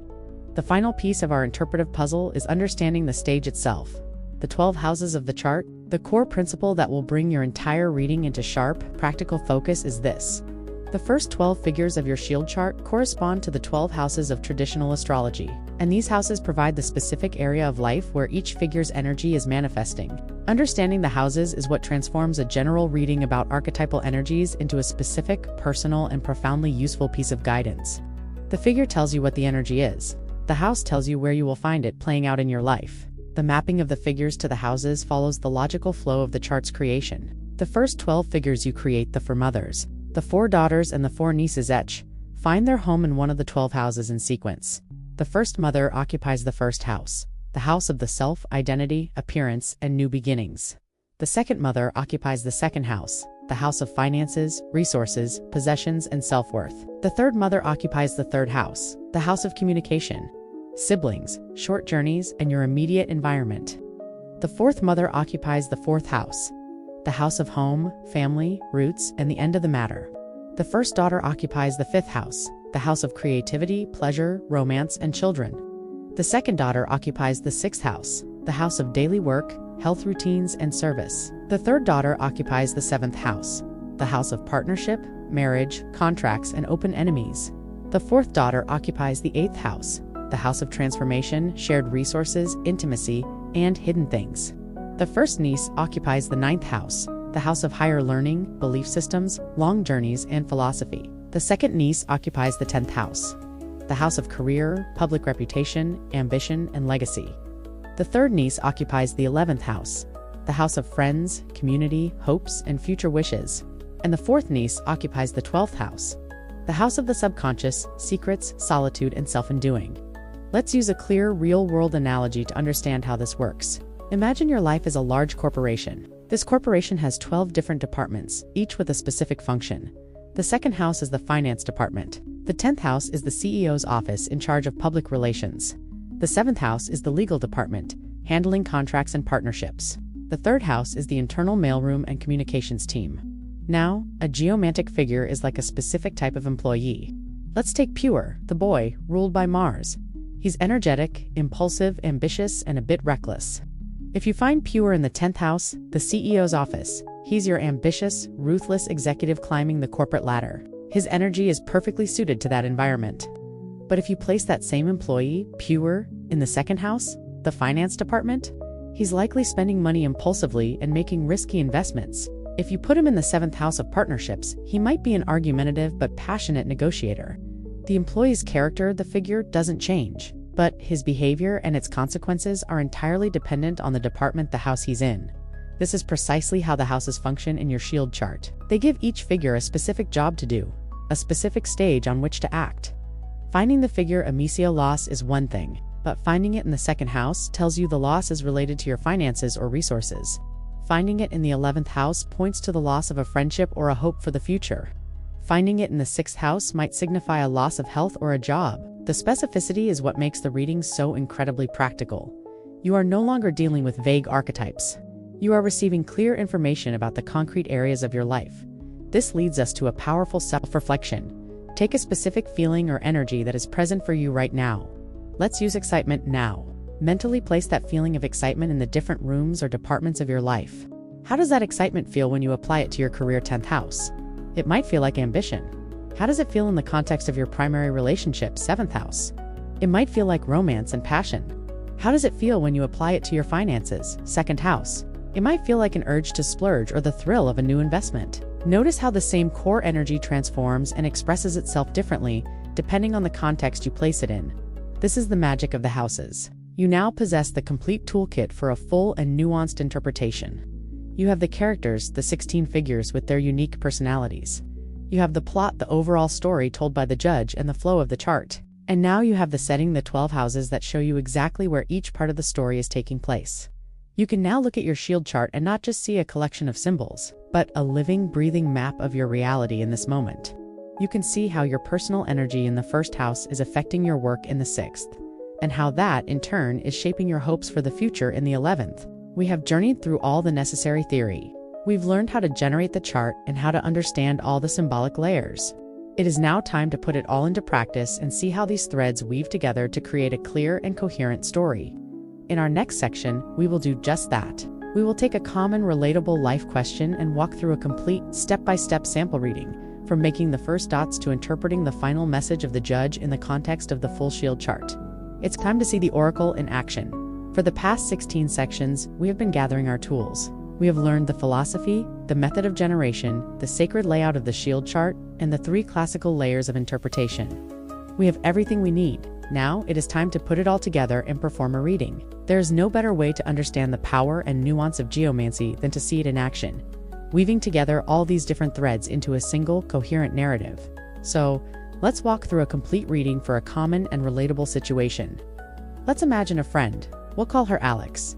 Alex has a stable, well-paying job, but she feels creatively unfulfilled and stuck. Recently, she received an exciting job offer from a smaller, more dynamic company. It's a risk. The salary is slightly lower to start, and the company is less established, but the work aligns perfectly with her passions. She is at a crossroads filled with both excitement and fear. She sits down, takes a deep breath, and forms her question. What is the path forward regarding this new job opportunity? She then performs the generation ritual we learned, creating her for mothers. Here are the figures that emerge. In the first house, representing Alex herself, is Letitia Joy. This immediately tells us that her personal energy is one of genuine optimism and happiness regarding this opportunity. Her heart is saying yes. In the second house, her finances and resources, is Carcer, the prison. This is a stark contrast. It perfectly describes her feeling that her current financial situation, tied to her old job, is a comfortable but restrictive trap, the golden handcuffs. In the third house, the immediate path is via the way. The path is literally open. It signifies a journey, movement, and that the way forward is clear and available. In the fourth house, the ultimate foundation and outcome is Fortuna Major, the greater fortune. This is an incredibly powerful and positive sign, suggesting that the ultimate foundation of this entire situation is one of profound, stable, and lasting success. Just from these first four figures, a clear story emerges. Alex's personal joy is pushing against her financial restrictions, but the path is open and leads to a foundation of great success. Now, we derive the daughters to see how this unfolds. The first daughter, in the fifth house of creativity and pleasure, becomes Puella, the girl. This shows that the immediate result of taking this path will be beauty, harmony, and creative satisfaction. It will please her soul. The second daughter, in the sixth house of daily work, becomes Amicio Loss. This is a crucial detail. It suggests her day-to-day reality will involve a necessary loss, letting go of old routines, of the comfort of her old salary, and perhaps some initial stress. The third daughter, in the seventh house of partnerships, becomes Letitia Joy, the same figure as Alex herself. This indicates that the partnerships, contracts, and relationships associated with this new job will be joyful and expansive. The fourth daughter, in the eighth house of transformation, becomes Via the Way. The deep transformation this job offers is, in itself, a journey. The process of change is the point. Now we generate the nieces to see the present moment dynamics. The first niece, in the ninth house of beliefs, becomes Populus, the people. This suggests Alex's worldview is shifting to something more stable, and perhaps influenced by the community or culture at the new company. The second niece, in the 10th house of career and public reputation, becomes Fortuna Minor, the lesser fortune. This is key. The immediate career move is a win, a quick success, but it's unstable. Active nature suggests it may not feel secure right away. The third niece, in the 11th house of hopes and friends, also becomes Fortuna Minor. Her hopes for the future are tied up in this same energy of a quick but potentially fleeting success. The fourth niece, in the 12th house of the subconscious, becomes Acquisitio Gain. Hidden from her conscious view, in her deepest self, is the profound understanding that this path is about growth and acquisition, not loss. The landscape is now clear. It's time to distill it down to the core message by creating the witnesses and the judge. The right witness, summarizing Alex's side of the story, the past, and her foundations, becomes Fortuna Minor. Her entire case is built on the excitement of this immediate opportunity for success. The left witness, summarizing the world's response, the future, and development, becomes Cauda Draconis, the tail of the dragon. The world is telling her that to move forward, a decisive ending is required. She must let go of the past completely. And now, the final verdict. We combine the right witness, Fortuna Minor, and the left witness, Cauda Draconis. The figure that emerges as the judge is Acquisitio Gain. The final answer from the oracle is a clear, resounding yes. The path leads to gain. We can now weave the full story for Alex.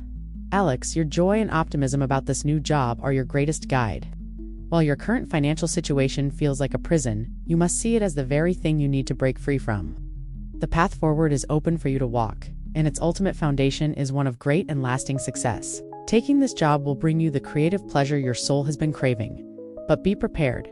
Your daily life will require you to let go of old comforts and security. The partnerships you form there will be joyful. The career move itself will feel like a quick win, but may feel unstable at first, and it absolutely requires you to make a clean break with the past. Do not look back. Though you may fear the risk, your subconscious already knows that the ultimate outcome of this entire journey is gain. This leads us to our self-reflection. Think about a crossroads you have faced in your life. How might a detailed, multi-layered map like this have helped you? Can you see how it would have allowed you to validate your own feelings while also seeing the practical challenges, the impact on others, and the ultimate potential, all at the same time? This walkthrough demonstrates the true power of geomancy. It doesn't just give a flat yes or no, it tells a story. It validates the querent's feelings, acknowledges the challenges, and provides a nuanced, strategic overview of the entire situation. It empowers them to make a conscious choice, armed with a deeper understanding of all the forces at play. We've now seen the whole process from start to finish, but there are even deeper layers of interpretation available to us, advanced techniques that can add even more detail to the story. In our practical walkthrough of Alex's reading, we saw a complete story unfold. From her initial joy to the final positive verdict of gain, we saw how all the different layers of meaning, the houses, the elements, the planetary rulers, came together to provide a rich and nuanced answer. But within that story, there were hidden threads, subtle connections that can add even more depth to our understanding. We noticed, for instance, that a figure like Fortuna Minor appeared multiple times. These repetitions are not mere coincidences. They are signposts marking a hidden pathway of energy through the chart. Today, we're going to learn an elegant advanced technique for tracing these pathways. This technique is known as the via puncti, which translates to the path of the point. While the traditional methods of via puncti can be quite complex, we're going to focus on a very intuitive and powerful application of its spirit, tracing a key figure through the chart to discover its origin story. The core insight here is that the via puncti, or the path of the point, reveals the hidden narrative of a specific energy within your reading. It allows you to find out where a particular force, especially the final outcome represented by the judge, originates, showing you which area of life is the primary driver of the entire situation. It answers the crucial question, where is this outcome really coming from? The technique is a form of divinatory detective work. It's wonderfully simple to perform, yet the insights it yields can be absolutely profound. The most common and powerful way to use this is to take the judge, the final outcome of your reading, and work backwards. First, you identify the figure of your judge, then, you carefully scan the first 12 figures of your chart, the mothers, daughters, and nieces, to see if that same figure appears anywhere else. If it does, the house where it appears reveals the source, the root cause, the hidden origin of your final outcome. It's the secret engine driving the whole story toward its conclusion. If the figure appears in more than one house, the first appearance reading from the first house to the 12th is often considered the primary source, while later appearances show where that energy is reinforced. To grasp this, let's use our real-world analogy of a complex tapestry. When you first look at a tapestry, you see the overall image, the completed shield chart. It tells a clear story, but perhaps the most striking part of the image is a vibrant red color that draws your eye. This is the judge. Now, you get curious. You decide to trace that single red thread. You follow it with your finger, back through the weave, across the different patterns, until you find the point on the edge of the fabric where that red thread first began. Discovering that starting point tells you something crucial about the artist's intention and the entire structure of the piece. This is exactly what we are doing when we trace the judge back to its origin house. We are finding the source of the final outcome's power. Let's return to Alex's reading to see this in action. Her judge, the final verdict on her job opportunity, was the figure acquisitio gain. This is a wonderful outcome, but where is this gain truly coming from? Is it just the external job offer? We scan the 12 houses of her chart, looking for acquisition, and we find it, standing clearly in the 12th house, the position occupied by the 4th niece. What does this tell us? The 12th house is the house of the subconscious, of secrets, of hidden strengths and weaknesses, of the collective unconscious, and of things that are coming to an end. By tracing the judge back to this house, we can give Alex an even more empowering and personal message. Alex, this wonderful outcome of gain isn't just something that is happening to you. Its true origin lies deep within your own subconscious. It is the result of a long-held, perhaps even hidden, desire for growth that you have been nurturing in secret. This opportunity is the world finally responding to a dream you have held in the most private corners of your soul. Your own hidden strength is manifesting this reality. This insight transforms the reading, from a simple prediction into a profound validation of her own inner life and power. You can use this technique with other figures as well. For example, you could trace the first mother, the figure representing you, to see where your own energy finds its ultimate expression or influence in the chart. You could trace a particularly challenging figure that appears, like Carcer in Alex's second house, to see if its restrictive energy originates somewhere else. helping you to diagnose the true root of a blockage. It is a versatile and elegant tool for adding a whole new layer of narrative depth to your interpretation. This brings us to a moment for our own inner detective work. Think about a major theme that is currently active in your life. It could be a recurring emotion like joy or anxiety, or a concept like creativity or responsibility. Now, try to trace its path. Where did this feeling or theme truly begin? What was the initial event, conversation, or quiet thought that kicked it off? That is its origin house. Next, what other areas of your life has it touched upon? Has your work anxiety bled into your family life? Has a creative spark in a hobby energized your career? These are the places it travels. And finally, where does it seem to be leading you? What is its ultimate impact? This is its final resting place. This act of tracing a theme's journey is a way of performing the via puncti on the chart of your own life. By following the path of the point, you learn that the shield chart is not a static image, but a dynamic network of flowing energies. You see the secret plot lines that run beneath the main story. Tracing a single figure's journey is one way to understand its specific influence. Another way is to see how different figures in their different houses speak to each other directly. In our next section, we'll explore the concepts of perfection and company, learning how figures form relationships and alliances across the chart that can dramatically confirm, deny, or alter the story. We have journeyed deep into the world of the shield chart, learning to understand the figures as individual characters and the houses as the settings for their stories. We've even traced the secret path of a single figure as it weaves its way through the narrative. Now, we're going to take our interpretation to another level of dynamic realism. We're going to see how these figures don't just exist in their own houses, but how they interact, form alliances, and have conversations with each other across the entire chart. The chart is not a silent tableau. It is a bustling community, and learning to overhear the conversations is key to advanced reading. The central insight we'll be working with now is that the figures in your chart are not isolated points of data. They are in a dynamic relationship with one another, and these relationships can strengthen, weaken, or completely alter their individual meanings. The two most important concepts for understanding these relationships are company and perfection.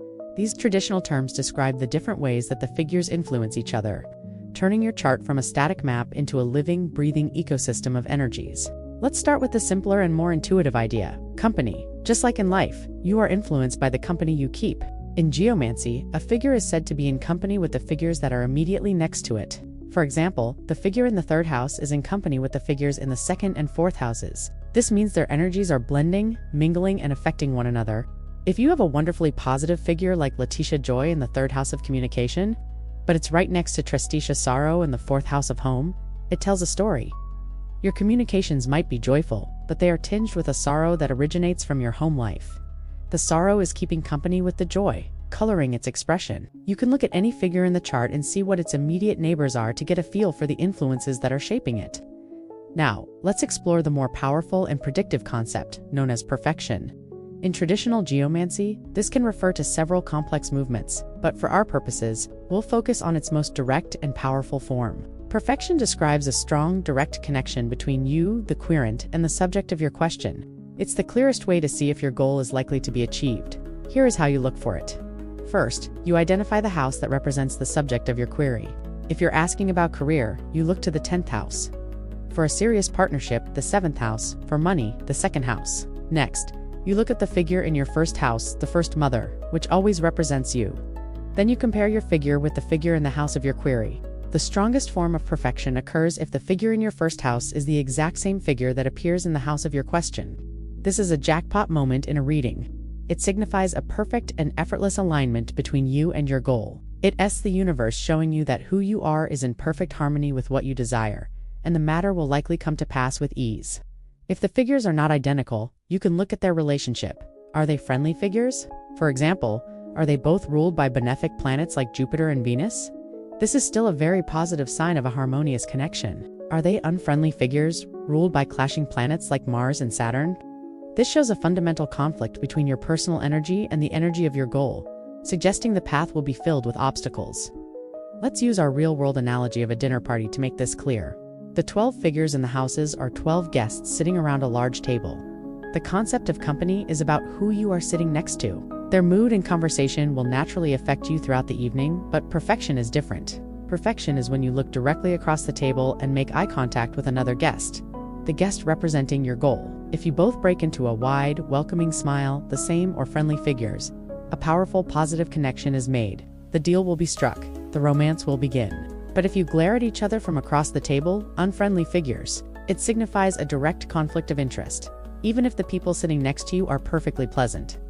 Perfection is about that direct line of sight between you and your objective. Let's apply this to Alex's reading about her new job. Her question is about career, so we look to the 10th house. Alex herself is in the 1st house, represented by Letitia Joy, a Jupiter-ruled figure. The 10th house in her chart is occupied by Fortuna, Minor, Lesser Fortune, a Sun-ruled figure. The figures are not the same, so the matter doesn't perfect in the strongest sense. It's not an automatic, effortless win. However, in traditional astrology, Jupiter and the Sun are considered very friendly and harmonious planets. They work well together. This creates a positive aspect between Alex and her career goal. It tells us that her joyful, optimistic energy is in a supportive relationship with the energy of the career outcome. This connection strongly reinforces the judge's final verdict of gain. This brings us to a moment of self-reflection. Think about a significant goal you are working towards right now. In your chart, you are the 1st house. Your goal is another house. What is the energetic relationship between you and it? Do you feel that your fundamental nature is in perfect harmony with what the goal requires? Does it feel like a natural extension of who you are?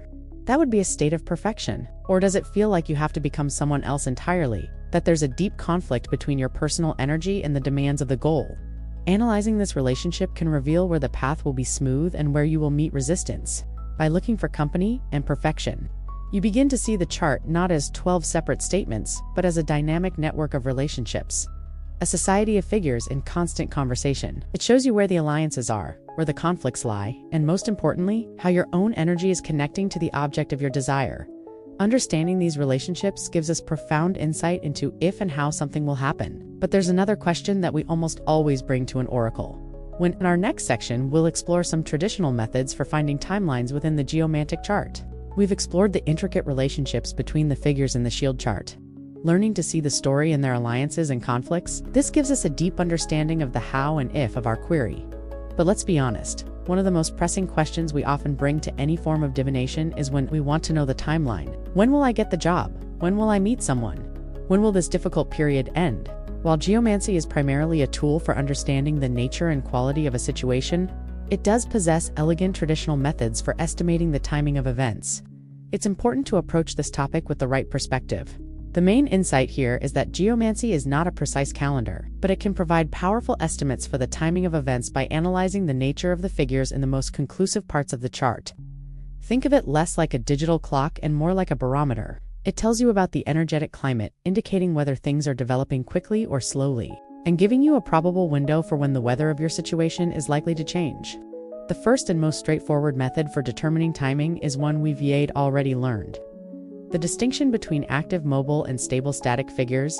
The timing of your outcome is most clearly shown by the nature of your witnesses and, most importantly, your judge. If your judge is an active figure, one of the 8 figures that represent change and movement, it is a clear sign that the outcome will manifest swiftly. This generally points to a time frame of days, weeks, or perhaps a few months. The energy is in motion and events will not be long delayed.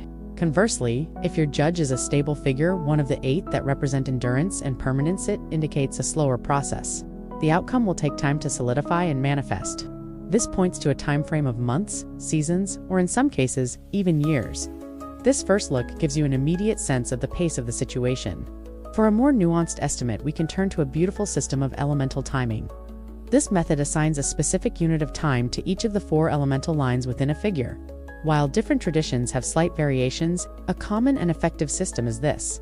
The fire line, the top line, is associated with the longest cycle, the sun cycle, and represents years. The air line, the second line, is associated with months.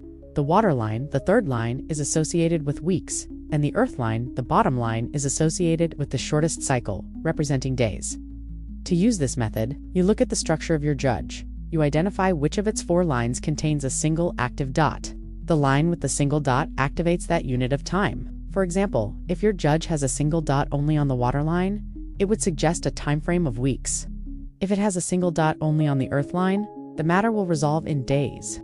If multiple lines have a single dot, the highest line, the one closest to the top, often indicates the overall duration for the full fruition of the event, while the lower active lines can indicate key developments along the way. Let's use our weather forecasting analogy to understand this. A meteorologist looks at various data points: air pressure, wind speed, humidity, to create a forecast. They can tell you if a storm is moving quickly, an active judge, or if a high pressure system will linger for days, a stable judge. They might say, the storm will arrive this afternoon, which is a time frame, not an exact time. Elemental timing is similar. It's looking at the ingredients of the judge to give a more specific forecast. An active judge with a single dot on the earth line is like a fast-moving thunderstorm that will be over in a matter of hours or days. A stable judge with a single dot on the fire line is like the slow, gradual changing of the seasons, a process that takes a full year to complete. Let's apply this to Alex's reading. Her judge was acquisitio gain. First, we check its quality. Acquisitio is a stable figure. This tells her that the gain promised by the oracle will not be a flash in the pan. It will be solid, enduring, and will take some time to build. It's not a lottery win. It's the slow building of wealth or success. Now, for a more specific time frame, we look at acquisitio's elemental structure. Its form is double dot, single dot, double dot, double dot. We look for the active single dot. It is on the second line from the top, the air line. The air line corresponds to a time frame of months, so we can confidently tell Alex the full stable gain from this career move will take some time to build. But you can expect to see its most significant and tangible manifestation within a matter of months. This is a realistic, useful, and empowering piece of information. This brings us to a moment of self-reflection on the nature of time itself. Think about the natural rhythm and pace of your own life right now. Does it feel like you are in a fast season where changes and opportunities are happening on a weekly or even daily basis? Or does it feel like you are in a slow season, a time of deep internal work, patience, and gradual growth, where true change is measured in months or years? There is no right or wrong pace. Recognizing your own personal season can help you align your expectations with the universe's timing and release the anxiety that comes from trying to rush a slow process or slow down a fast one. Timing in geomancy is an art, not a science. It provides the energetic weather report, not a train schedule. It invites you to feel into the rhythm of the situation and align yourself with its natural flow. So far in our journey, we have focused primarily on using this incredible tool to answer questions about the external world, about jobs, relationships, and events. But what happens when we turn this powerful lens of pattern recognition inward? In our next section, we'll shift our focus from prediction to introspection, exploring how you can use geomancy as a profound tool for self-discovery and for mapping your own inner landscape. Throughout our journey, we have explored geomancy as a powerful oracle, a tool for asking questions about our path and receiving guidance on the likely outcomes of our choices. We've seen how it can map the energies of a job offer, a relationship, or a creative project with stunning clarity. This predictive capacity is what often draws people to divination. But what if I told you that this is only half of its power? What if the greatest secrets the earth can reveal to you are not about your future, but about yourself? Today, we shift our gaze from the horizon to the mirror. We will explore how to use geomancy, not as a tool for prediction, but as a profound practice of introspection and self-discovery. This brings us to a transformative central insight. The shield chart can be used as a detailed and objective map of your own psyche. By asking an introspective question, the 12 houses cease to be merely external areas of your life and become the 12 rooms of your inner world, revealing your conscious beliefs, your hidden patterns, your strengths, and your shadows. You move from fortune-telling to a deep and honest conversation with your soul, with the earth acting as a compassionate translator. The process is exactly the same, but the intention and the question are different. Instead of asking, will I get this promotion? Or is this the right relationship for me? You turn the lens inward with questions like, what is my current overall state of being? What is the true nature of the blockage I am currently experiencing? What is the most important energy for me to cultivate for my healing and growth right now? Show me a map of my inner landscape as it relates to my purpose. When you pose a question like this, the entire chart transforms. The figures that appear are no longer describing external people or events. They are describing the archetypal forces at play within you. The oracle responds to the nature of the query. An internal question will always yield an internal map. Let's use a modern analogy to understand this shift. Using geomancy for prediction is like asking a GPS for the best route to an external destination. But using it for self-discovery is more like taking a sophisticated personality test, like the Myers-Briggs or the Enneagram, or engaging in a session of structured journaling. You are not trying to get somewhere else. You are trying to understand where you are right now. The act of generating the dots becomes a way of bypassing your conscious thinking mind and allowing your subconscious to speak directly. The shield chart then organizes this subconscious expression into a clear, archetypal language that you can understand objectively. It's like a snapshot of your soul's unique configuration in this very moment. When you interpret a chart cast for self-discovery, the houses take on a more psychological and spiritual flavor. The first house, First Mother, is no longer just your physical appearance. It is your conscious identity, your ego, the mask you present to the world and to yourself. The second house, Second Mother, is not just your bank account. It is your system of values, your sense of self-worth, and your internal resources like resilience and courage. The seventh house, Third Daughter, is not just your partner. It is your relationship to the other in all its forms, and it often represents your shadow self, the parts of you that you project onto others. The 12th house, Fourth Niece, becomes particularly important, as it represents your deep subconscious, your ancestral patterns, your connection to the collective, and your hidden spiritual gifts. And the Judge in this context is the synthesis of your entire psychological state. It is the core truth of your being at this moment in time. Let's imagine you cast a chart asking, "What is the nature of my inner blockage?" And the judge that appears is Carcer, the prison, a figure ruled by Saturn. The chart is not predicting a literal imprisonment. It is giving you a profound psychological diagnosis. It's saying that the core of your blockage is a state of self-imposed restriction. You feel trapped, limited, and confined.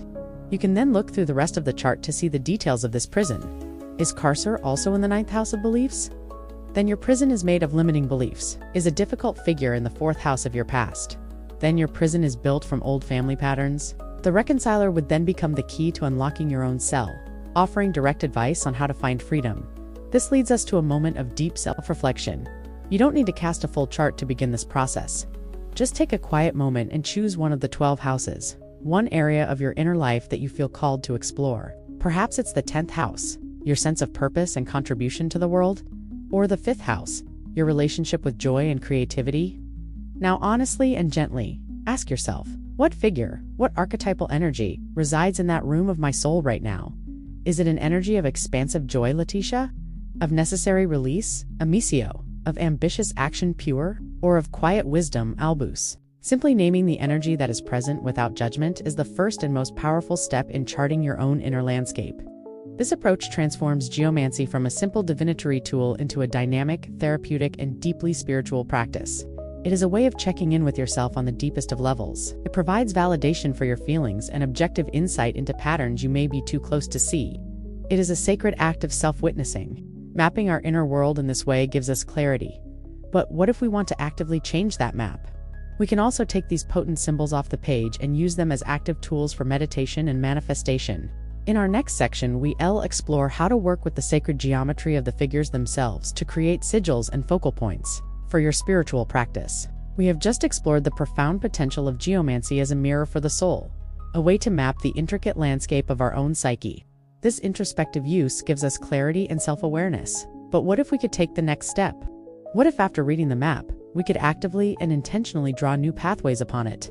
This is where we move from the receptive art of divination into the creative and sovereign art of manifestation. We will now learn how to take these ancient symbols off the page and activate them as living energies in our lives through meditation and the creation of sigils.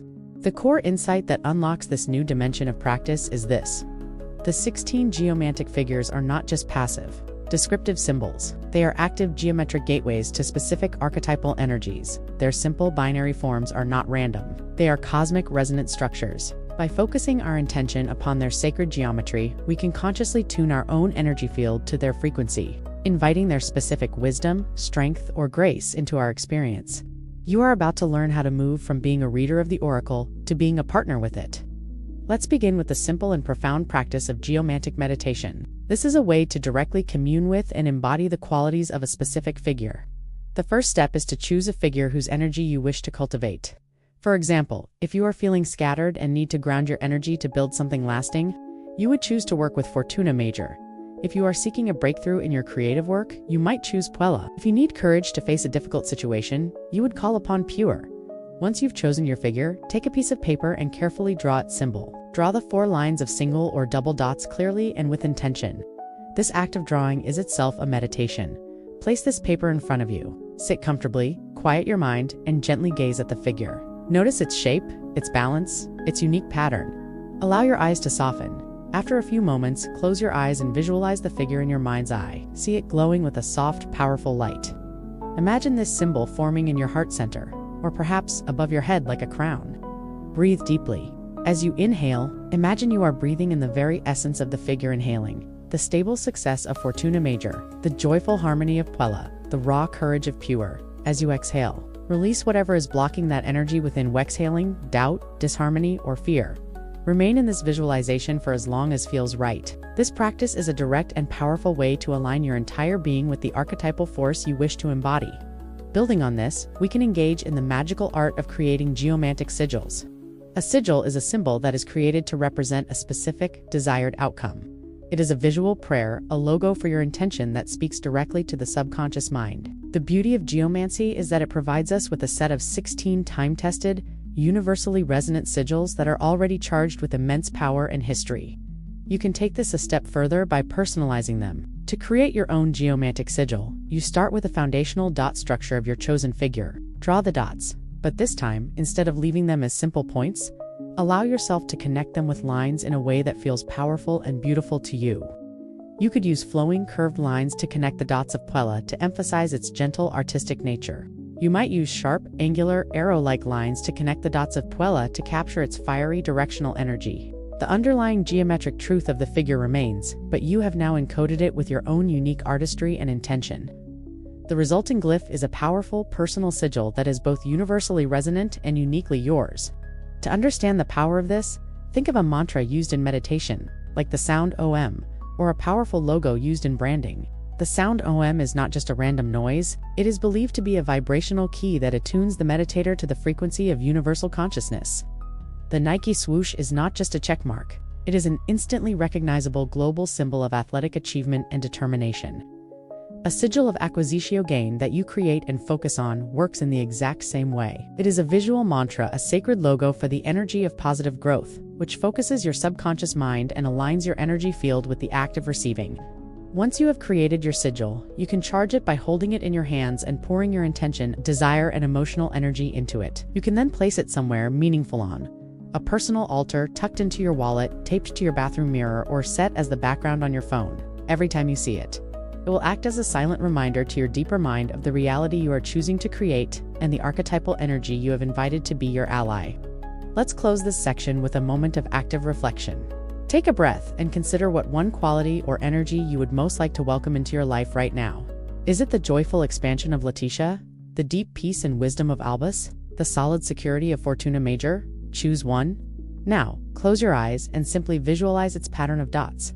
One dot above two, above one for Letitia. See the pattern. Imagine it glowing with a light that feels good to you. Hold it for just a moment.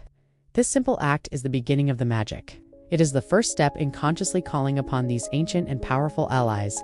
You have now learned to shift from being a passive interpreter of the Earth's patterns to an active co-creator with its sacred energies. This is a deeply empowering step, reminding you that you are not simply subject to the forces of the universe, but a participant in their divine play. Working with these energies in such a creative and focused way is incredibly powerful, and like any powerful tool, it is essential that we approach it with wisdom, clarity, and respect. In our next section, we'll discuss some of the crucial best practices and common pitfalls of divination, ensuring that your ongoing journey with geomancy is clear, ethical, and truly empowering. We have journeyed into the active and creative uses of geomancy, learning how to employ these sacred symbols as tools for meditation and manifestation. This is a profound step, one that shifts you into the role of a conscious co-creator with the universe. As with any powerful spiritual practice, from deep meditation to energy work, the more you engage with it, the more you realize the importance of approaching it with clarity, respect, and a strong ethical foundation. This is not about rigid rules that limit you, but about creating a clear and sacred container so that the wisdom you receive is pure, helpful, and truly empowering. The central principle for a healthy and sustainable divinatory practice is this: the quality of the guidance you receive is directly proportional to the clarity of your intention, the neutrality of your emotional state, and the respect you hold for the process itself. The oracle is a mirror. If you approach it with a mind full of frantic energy, desperate attachment, and unclear questions, the reflection you get back will be equally chaotic and confusing. Cultivating a clear channel is the most important work you can do as a geomancer. We'll explore this through 3 key areas: phrasing your question, maintaining neutrality, and understanding the ethical boundaries. First, let's talk about phrasing your question. This is the single most important factor in receiving a useful answer. Think of the oracle like a powerful ancient search engine. If you type a vague, emotionally charged, or poorly formed query into Google, you get a messy, unhelpful page of results. If you type a clear, specific, and well-defined question, you get the information you need. The oracle works in exactly the same way. Avoid questions that are overly passive, will I be rich? As they remove your own agency. Instead, ask, what energy do I need to embody to create abundance in my life? Avoid asking, should I? Questions, should I quit my job? As this gives your sovereign power of choice away to an external tool. A better question is, show me the energies surrounding the path of quitting my job versus the path of staying. This gives you the information you need to make your own empowered choice. Steer clear of questions that focus obsessively on the actions of others. When will they text me back? And instead, focus on your own sphere of influence. What do I need to understand about my role in this connection? A well-phrased question is open-ended, empowering, and focused on your own path of learning and action. Next, we must cultivate emotional neutrality. This is perhaps the most challenging practice. It is the art of releasing your attachment to a specific outcome. If you go into a reading desperately wanting it to tell you yes, you will unconsciously bias the entire process. Your frantic energy will be embedded in the dots you create, and you will twist the meaning of every figure to confirm what you want to hear. A reading done in a state of desperation is not a dialogue with the universe. It's an argument with yourself. Before you begin, take several deep breaths and consciously release your grip on the outcome. Say to yourself, I am open to receiving the truth of this situation, whatever it may be, for my highest good. This creates a space of trust. This is also why the age-old rule of DUNT, ask the same question twice, is so important. If you get an answer you do unlike and immediately cast another chart, hoping for a better one, you are disrespecting the oracle and your own initial process. You are telling the universe you are not actually listening. Trust the first answer. Sit with it. Let its wisdom unfold, even if it's uncomfortable. Finally, let's touch upon the crucial ethical considerations. The most important rule is this: do not ask about other people without their explicit consent. To cast a chart to pry into someone else's private life, their thoughts, or their future is a serious energetic and ethical violation. It is an act of spiritual trespassing. Your reading is about your path. If you are concerned about another person, you can always frame the question around yourself. Instead of asking, what is my partner's big secret? You can ask, what is the nature of the hidden energy within my relationship right now? Or how can I be a more supportive and trusting partner? Always bring the focus back to your own actions, your own perceptions, and your own growth. It's also important to be mindful of dependency. Geomancy is a wise counselor, not a crutch to be used for every minor decision of your day. What should I have for lunch? Over-reliance on any oracle can weaken your own connection to your intuition and common sense. Reserve this sacred dialogue for the significant crossroads, the deep questions, and the moments when you truly need a higher perspective. This leads to the wisdom of knowing when not to do a reading at all. If you are in a state of extreme emotional distress, deep grief, white-hot rage, or crippling panic, it is not the time to consult the oracle. Your energy field is too turbulent. Trying to get a clear reading in that state is like trying to see your reflection in the middle of a hurricane. The most spiritual thing you can do in that moment is not to cast a chart, but to focus on grounding and self-soothing practices that can bring you back to a state of calm. Wait for the waters of your emotional world to still before you try to look for a reflection in them. Let's use this for our self-reflection. Think about a time you sought advice from anyone or anything while you were in a state of high emotion like desperation or anxiety. When you received the advice, did you hear it clearly? Or did your emotional state act as a filter, only allowing you to hear the parts that confirmed your fear or your desperate hope? Reflecting on this helps us understand the profound importance of approaching our sources of wisdom, including our own soul, from a place of relative peace. These guidelines are not meant to be restrictive laws, but loving best practices. They are here to protect the clarity and integrity of your connection to this ancient and sacred art. They ensure that the channel between you and the wisdom of the earth remains clear, honest, and truly helpful. By following them, you build a strong and respectful foundation for a lifelong dialogue with the oracle. But how do we make this dialogue a regular living part of our lives? In our next section, we'll explore simple, practical ways to integrate geomancy into your daily routine. We have now established a clear and respectful container for our practice. Understanding the best ways to phrase our questions, maintain our neutrality, and honor the ethical boundaries of this sacred art. After learning such a deep and comprehensive system, from generating the figures to navigating the complexities of the shield chart, a very practical thought might arise. This is incredible, but how can I possibly find the time to do a full 16-figure reading on a regular basis? This is a valid concern. Life is busy, and it can be easy to let our spiritual practices fall by the wayside, unless they feel accessible and sustainable. The good news is that geomancy, in its profound flexibility, does not demand a grand ceremony for every consultation. Its wisdom can be accessed in small, daily doses. This leads us to a crucial insight for making this practice a living part of your life. A simple, consistent daily dialogue with the oracle is often more transformative than infrequent complex readings. By integrating a small geomantic ritual into your daily routine, you move from consulting an oracle in times of crisis to walking in continuous conversation with a wise and trusted friend. This regular practice sharpens your intuition, deepens your personal relationship with the 16 figures, and keeps you attuned to the subtle energetic currents of your life. The most powerful and sustainable way to do this is through a practice I call the daily single-figure draw. It's exactly as it sounds. Each morning, perhaps as you're sipping your coffee or before you begin your meditation, you take just 1 or 2 minutes for a sacred check-in. You find a quiet moment, take a deep breath, and hold a simple intention in your mind. The question isn't about a major life decision, but about the day ahead. You might ask, what is the primary energy I should be mindful of today? Or what is the key theme or lesson for me to embrace today? With that gentle question in your heart, you take your pen and paper and generate just one geomantic figure. You create 4 lines of random dots, and then you resolve them to reveal the single figure that will be your guide for the next 24 hours. You don't need to create a full shield chart. You don't need to derive daughters or nieces. You are simply pulling one word of wisdom from the earth to set the tone for your day. Think of this practice in the same way you might think of other simple daily mindfulness habits. It's like pulling a single tarot or oracle card, writing down 3 things you're grateful for in a journal, or sitting for a 5-minute meditation. The power is not in the grandiosity of the act, but in its consistency. It is a small, manageable ritual that says to the universe and to yourself, I am present, I am listening, I am willing to be guided. This simple act can profoundly shift your experience of the day, moving you from a reactive stance to a conscious and intentional one. Let's imagine how this might play out.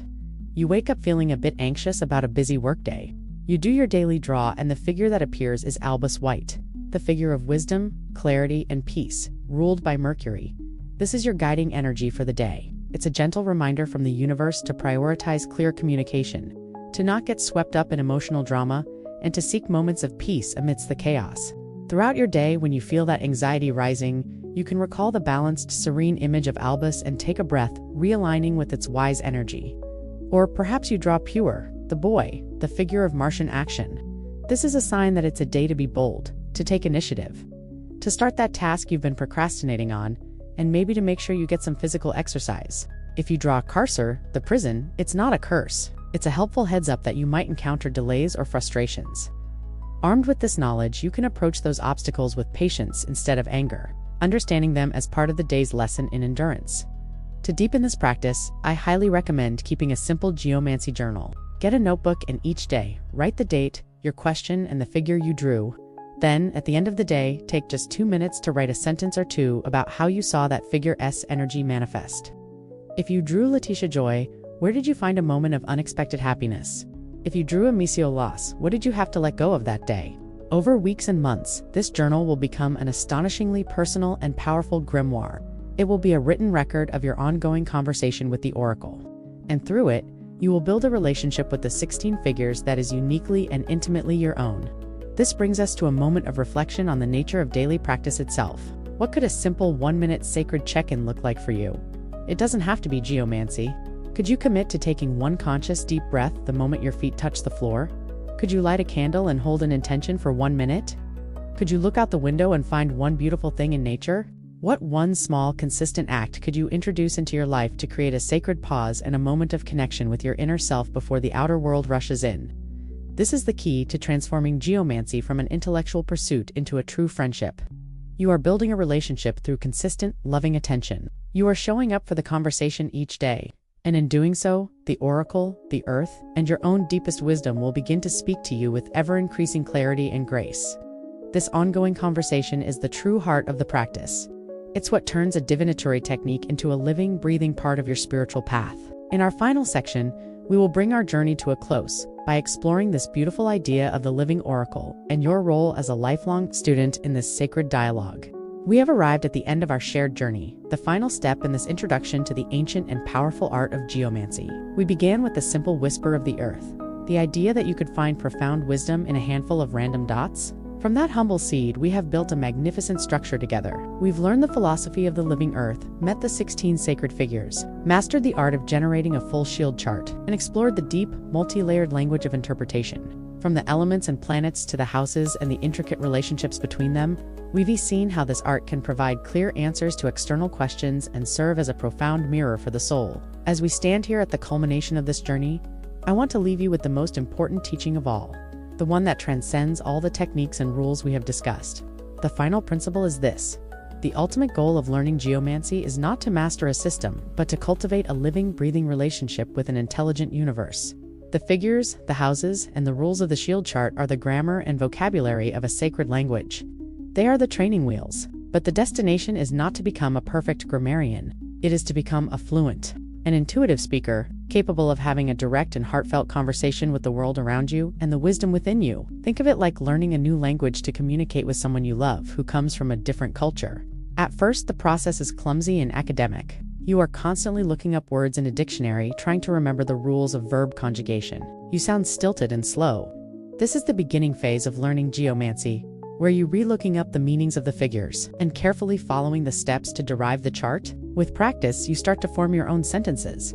You can express basic ideas and understand the responses. This is the stage where your readings start to flow, and you can see the story in the chart. But the real magic happens after years of dedicated practice and immersion. One day, you find yourself laughing and sharing stories, no longer thinking about the grammar at all. The language has become a part of you. You can understand the subtle nuances, the unspoken feelings, the poetry behind the words. You are no longer just translating, you are communing. This is the true path of the geomancer.